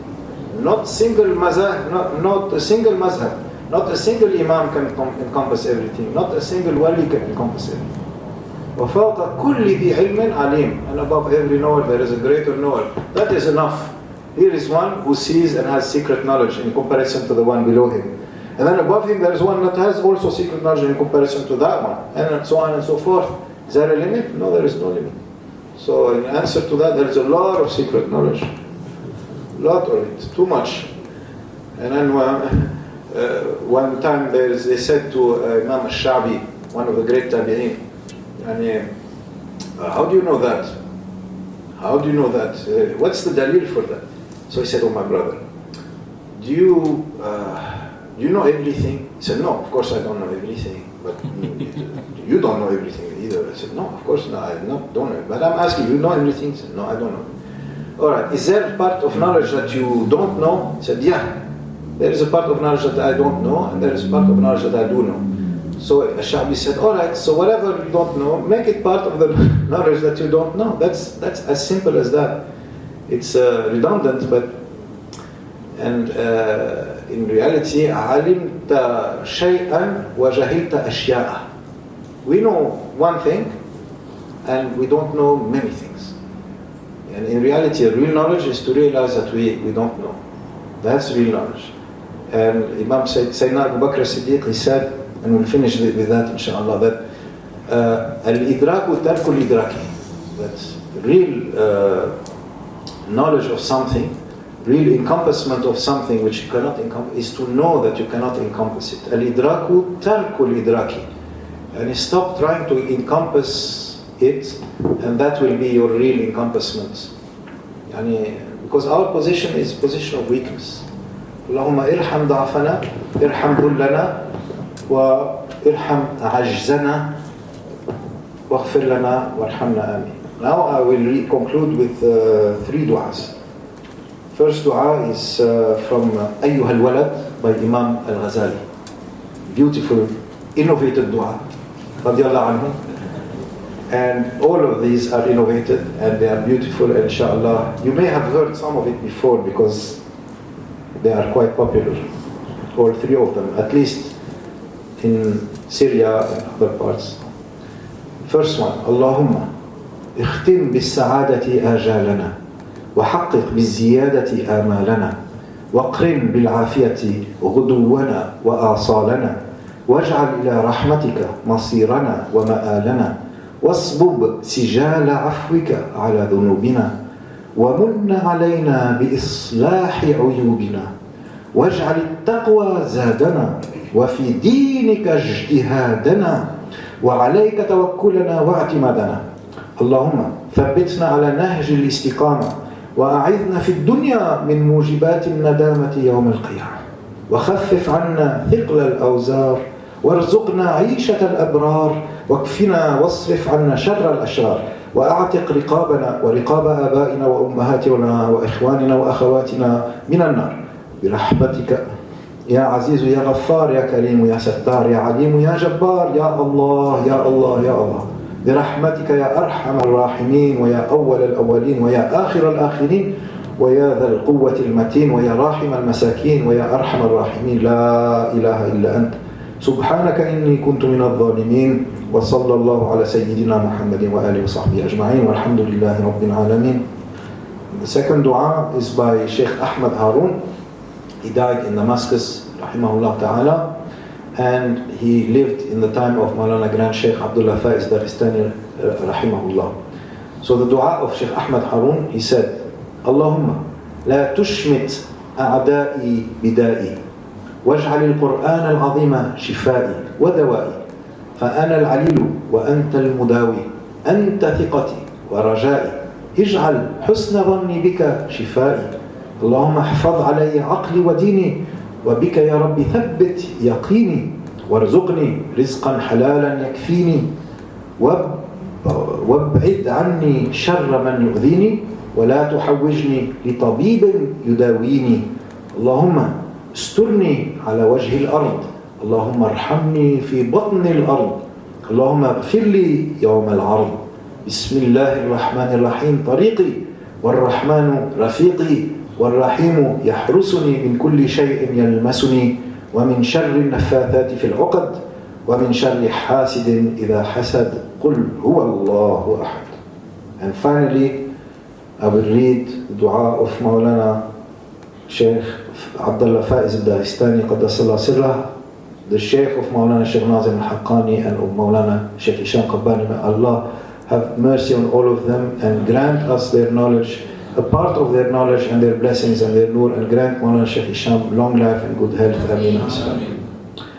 اللهم اجعل أول مجلسنا هذا صلاحا وأوسطه فلاحا وآخره نجاحا اللهم اجعل أوله رحمة وأوسطه نعمة وآخره تكريمة ومغفرة الحمد لله الذي تواضع كل شيء لعظمته وذل كل شيء لعزته وخضع كل شيء لملكه واستسلم كل شيء لقدرته والحمد لله الذي سكن كل شيء لهيبته وكل شيء بحكمته وتصاغر كل شيء لكبريائه اللهم أيقظنا في أحب الساعات إليك يا ودود يا ذا العرش المجيد فعال لما يريد هل أتاك حديث الجنود فرعون وثمود بل الذين كفروا في تكذيب والله من ورائهم محيط بل هو قرآن مجيد في لوح محفوظ. الفاتحة.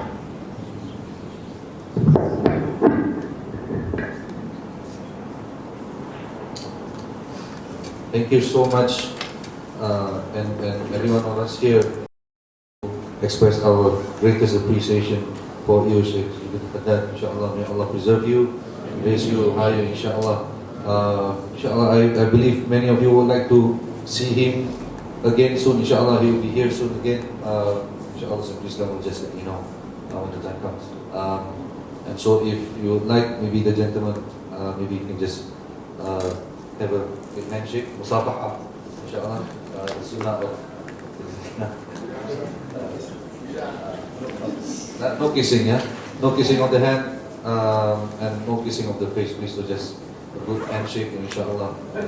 Later on, you might want to take a photo, but ask him first, inshallah. No shaking hand, please.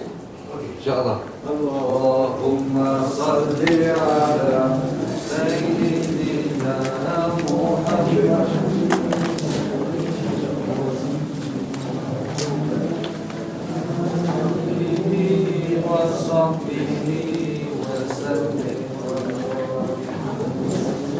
Anyone who hasn't written the name and the email, please come forward, or the volunteers who has got the name list, please come forward. We will send you in due time.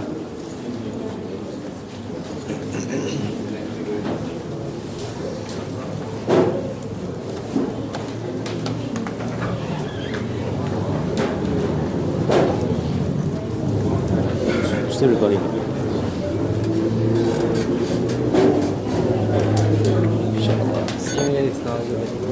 Take that. Bye this time. Mashallah. Thank you very much. How many viewers? I don't know. How many?